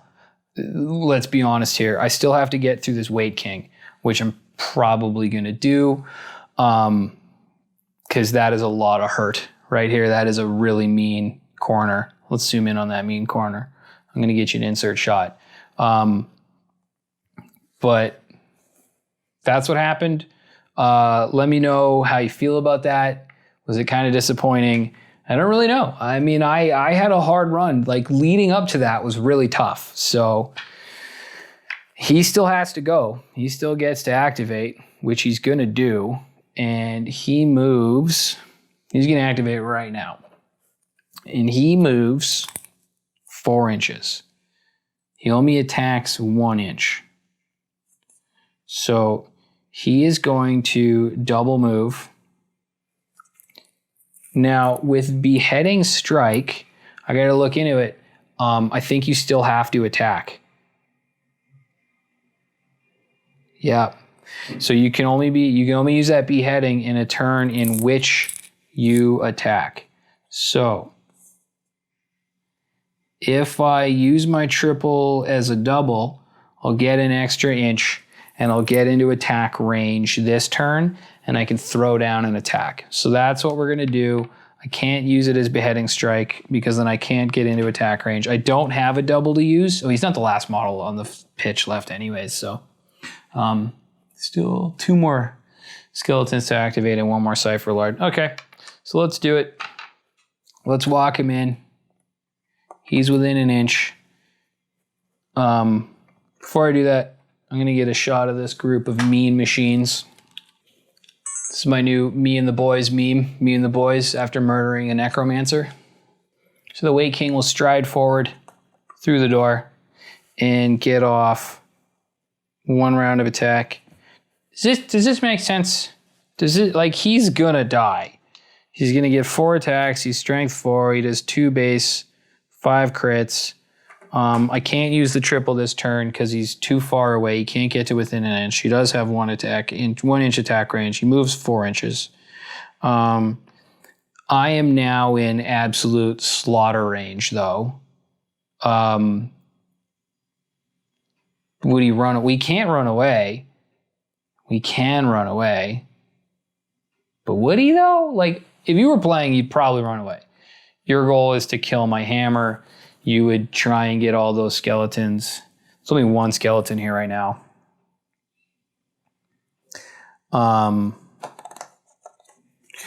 Like, oh no, don't kill me. And then like, oh no, don't kill me. Well, I chase you down. I move faster than you, so you're not gonna outrun me.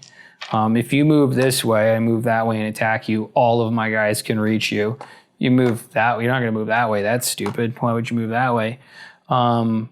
So I think what you would do is die like the heroic Lich King you are, stride forward, and go down swinging, go down like a boss.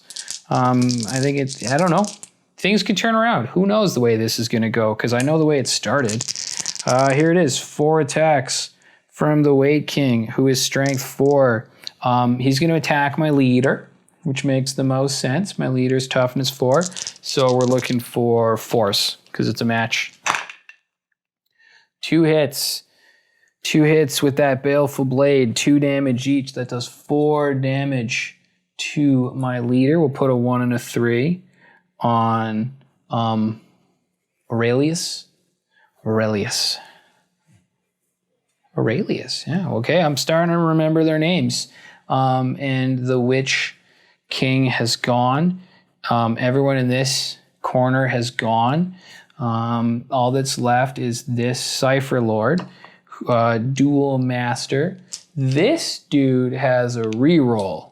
I'm not entirely sure that I want to use it, but we've got 5 attacks. We're strength 4. That skeleton's toughness 4. 2 hit.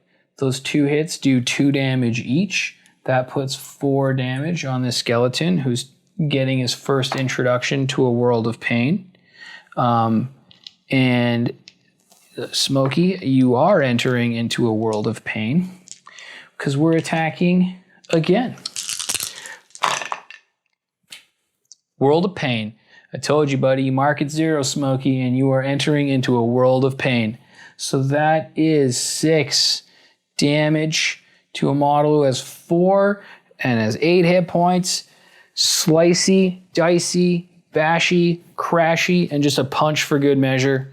And that skeleton is out of the match.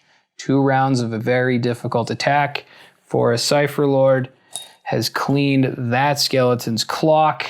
And the last model to go is this guy. Hey, wait for me, guys. Hey, don't leave me behind, guys. I can play too, you know, I've got a spear. So he moves 4 inches. So he's gonna boogie up 8, and he's gonna end up right up inside there. And that is the end of the 3rd turn. We're gonna clean up. We're gonna come back to the gripping conclusion of the Vanquish of the Bitter Rivals.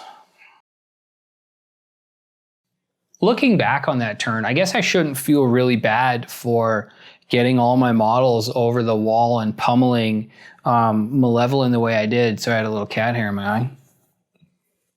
The cats are always up here. Are you cats always in your crap when you're modeling? My cats are always in my crap when I'm modeling. I shouldn't feel bad for being able to pummel Malevalyn the way I did, and I shouldn't feel bad about using so many of those minor artifacts in one game, because those minor artifacts are actually the reason that I was able to take her down the way that I was. Having those 4 additional wild dice gave me enough doubles to do 3 acrobatic leaps over that wall. If I hadn't used those, I had 2 doubles and then 2 singles or something. I would have been able to do that twice, and to less effect. But it was having all 4 of them able to leap over that really made, or 3 of them that really made the big difference. And then even using that scroll, like I used some powerful stuff to take her down, which I'm going to be honest, I was hoping to use that stuff later in like a giant fight or taking on like a Terrorgeist or something. And I used it to kill a necromancer. So it might have been overkill. I might have hurt myself in the long run, because now I don't have a couple minor artifacts. I got to make up some ground going forward. So I think it's kind of a wash. I took her out in 1 round, but at what cost? Think about that. At what cost? Well, here we are, the 4th hero phase of the game. At the end of this phase, if my dudes are there, they McDeddenson. So let's roll these dice instead of talking about rolling dice. Crappy. Well, not really. That's a triple. Who cares if it's a 1? A single 6 and a 4. Did I roll enough dice? I didn't roll enough dice. And a 3. A 6, a 3, a 4. Well, maybe I'll get to go first. Getting to go first is almost sometimes more valuable than being able to hit hard. Let's see what the Weight King's going to be working with. Can he get a triple? Let's zoom in on that box. Oh, I'm never going to get that dice out of there. That dice landed in there. I don't know how I'm going to get that out. This is going to take a minute.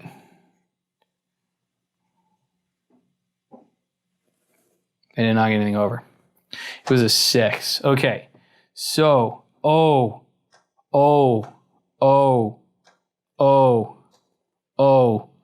the unluckiest or luckiest, depending on how you look at it, roll that you could possibly have in the hero phase.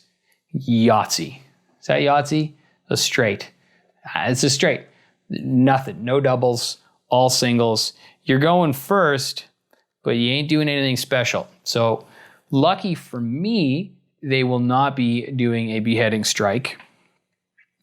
Unlucky for him, he will not be doing a beheading strike. I am going to... I could make a quadruple. Okay, so I'm going to make a double over here, and I'm trying to figure out if I want to do a quad on the Cypher Lords side of the world, and I'm not 100% sure if it's going to do me any good, because I'm already engaged, although this guy's not engaged. So if I do a quad, I can do this spinning somersault strike, so I can jump over and then get 3 rounds of attack. If I do a quad, that White King is dead. I'm going to do a quad. I don't need a double. I don't need to just add 1 more attack to somebody. We're going to do it. We're going to go with a quadruple 4, and the skeletons, Lady Malevalyn Gray horde are fighting me with a double. So I could speed things up and we could just go with this fight right here and end it, or we could see what happens at the back.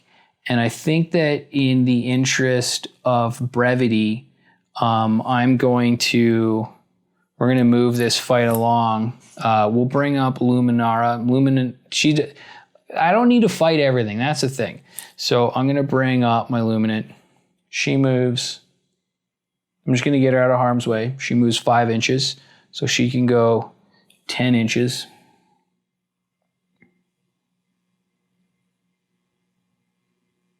But I mean, I guess by bringing her forward, I'm actually bringing her closer to this skeleton who could attack her. This skeleton can't attack her. Can you believe that this Thrall made it to the 4th turn? I can't. I'm actually kind of blown away right now. Yeah, I don't want to fight that skeleton champion. No flipping way. I'm gonna do. I guess I'm gonna do some, not cowardly, but tactical retreats because I cannot afford injuries. So I'm gonna move 5, and then I'm gonna move 5, and I'm bringing my Luminant out of harm's way because I feel like they can handle themselves here. We're gonna activate a skeleton, and we're gonna activate. Oh, hang on a second. I'm not doing that. That's stupid. Yeah, let's do it. We don't need to do this fight right away. Let's let the tension build up a little bit. What's gonna happen there? What's gonna happen there? Let's hit some of my guys and not, because I think it ends immediately. Hey. The player wins the battle as soon as every fighter in the hammer is taken down. Yeah, so as soon as that guy's dead, the battle is over. So let's do a little bit of damage to the Cypher Lords from the skeletons. We'll do some inevitable damage before we end the battle. So that skeleton, he needed to step in. No, he didn't need to step in because he was there. Yep, and he's got a 2-inch attack range. Skeleton doesn't need to step in. He's going to get his 2 full attacks. Let's take a look in that box.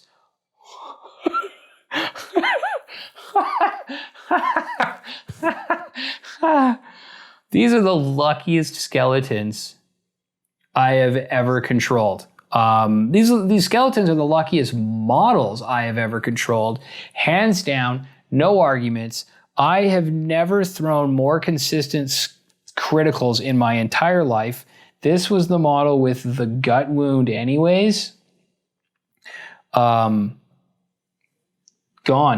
Double crit is 8 damage. I only have 5 hit points because of the gut wound. So eliminated, taken out of the match. This skeleton can now move 4 inches. Where is he going to go? Where is it going to be? Okay.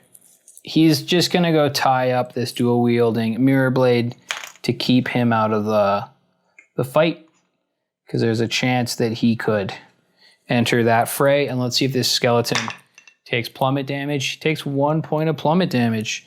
I mean, they're pretty ungainly. It makes sense that anytime a skeleton leaps off a wall, it's going to take a little bit of damage. I think that's been one of the more thematic things in this fight. This whole fight's been really thematic, I think. I'm not entirely sure how you feel about it, but I'm laughing. Okay, so we are on to Cypher Lords.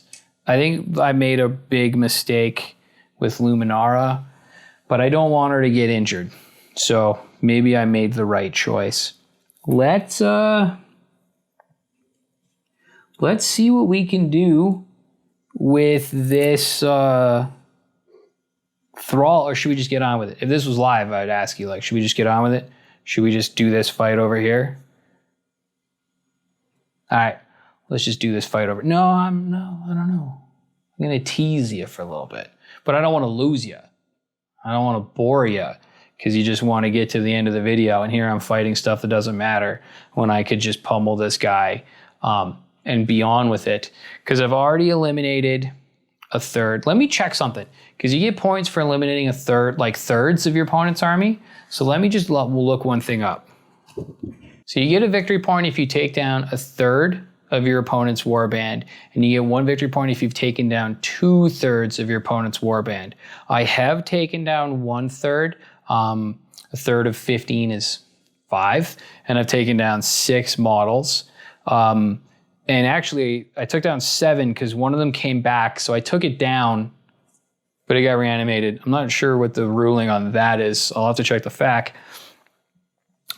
But I am nowhere near taking out 2/3.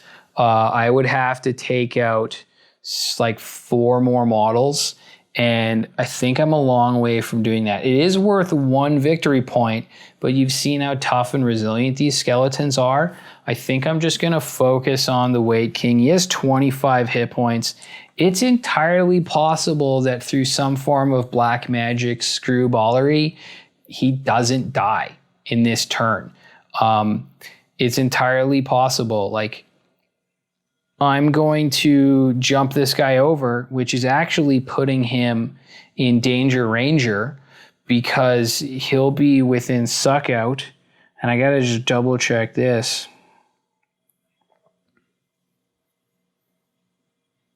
So if I can kill the Wait King, even if I'm within 4 inches, I won't go down because we won't make it to the end of the 4th battle round. It'll end instantly. I think I need to focus on what matters. And I need to attack with my leader first before they get a chance to attack back. And he's going to attack my leader first. There's no arguing that fact.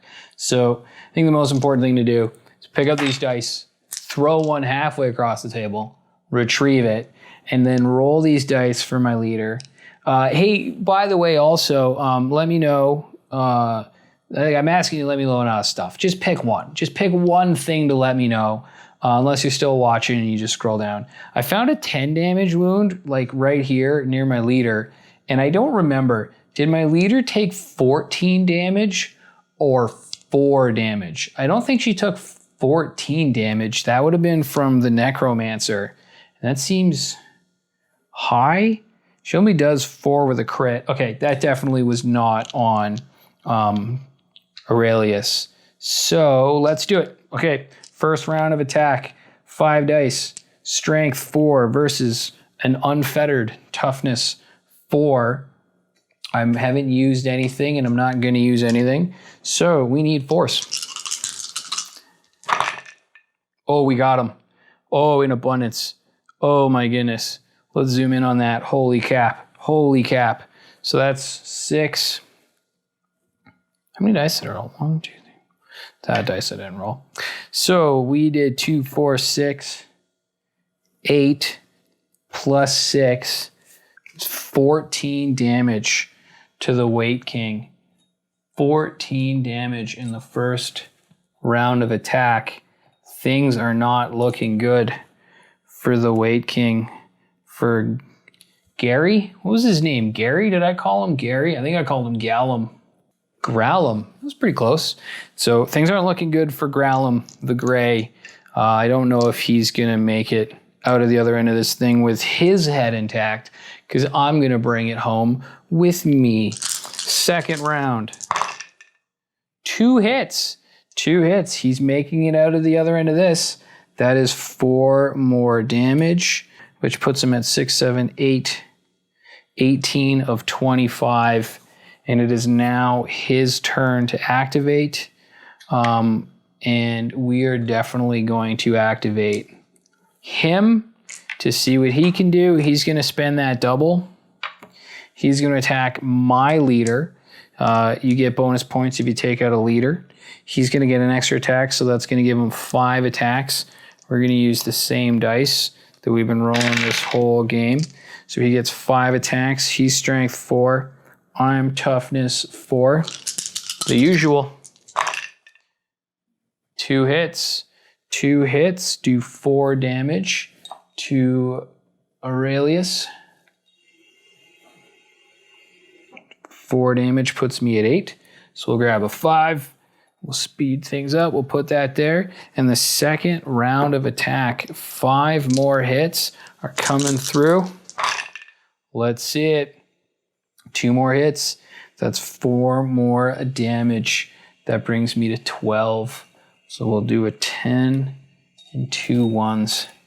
That was a valiant last stand without a quad. There was nothing magnificent that he could do with the exception of bolstering his attack. I think that if you wanted to call it there, folks, you're more than welcome.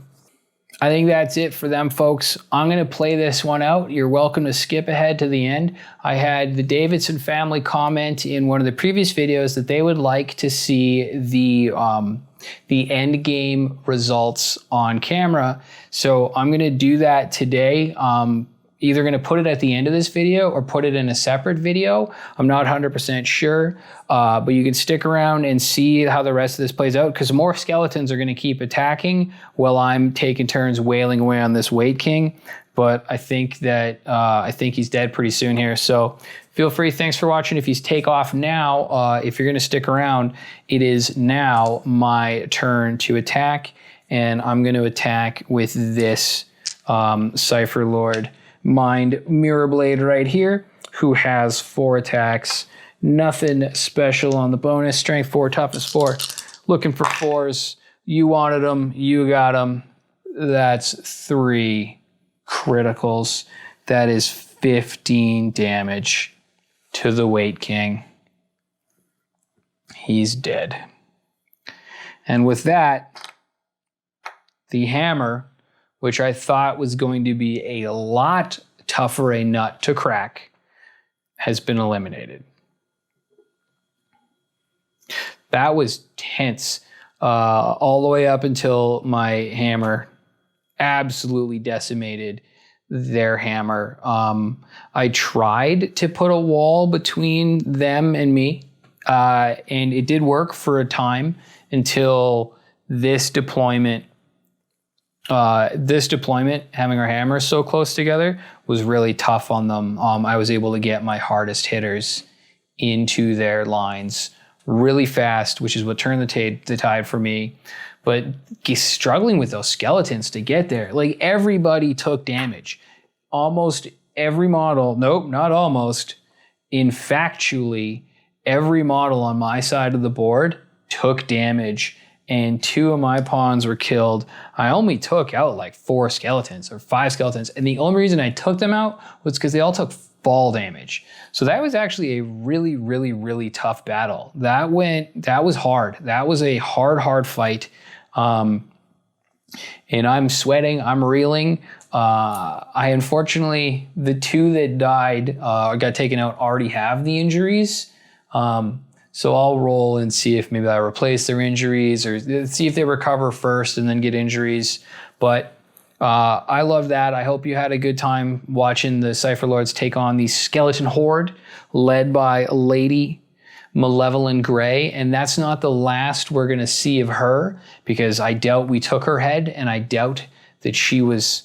what do you got to do to kill a necromancer? Man, if they can bring anything back from the dead, they can bring themselves back from the dead. And she ain't dead. It's hard to remember that just because they get killed on the battlefield. Hey, I'm rambling. All I know is that's not the last we've seen of Malevalyn the Gray. So if you liked her, and I do, I think she was awesome, you're going to see her again in the ongoing campaign to put a spy in the House of Talons. Thank you again for watching. I'm really happy to see that people have been enjoying these videos. That's awesome. That makes me so happy. That is so cool. I'm having a good time. You're having a good time. That's awesome. So as always, keep your dice on the table. I really struggled with that today. And may all of your rolls be 6s, but may all your opponent's rolls be like 2s and 1s and stuff. Because all those critical skeleton rolls was baloney. I got to come up with a new saying, because it really went against, although. So have a good night. Thanks for checking it out. I'm going to cut here, take this crap down, do the things. I'll record it, and then I'll either attach it to the end of this, or I'll put it in another video. And I don't know how YouTube works, but I'll like link them. I'll like put a box here, and then you can go to the post game, right? That makes sense. Okay. Thanks, gang. Appreciate it.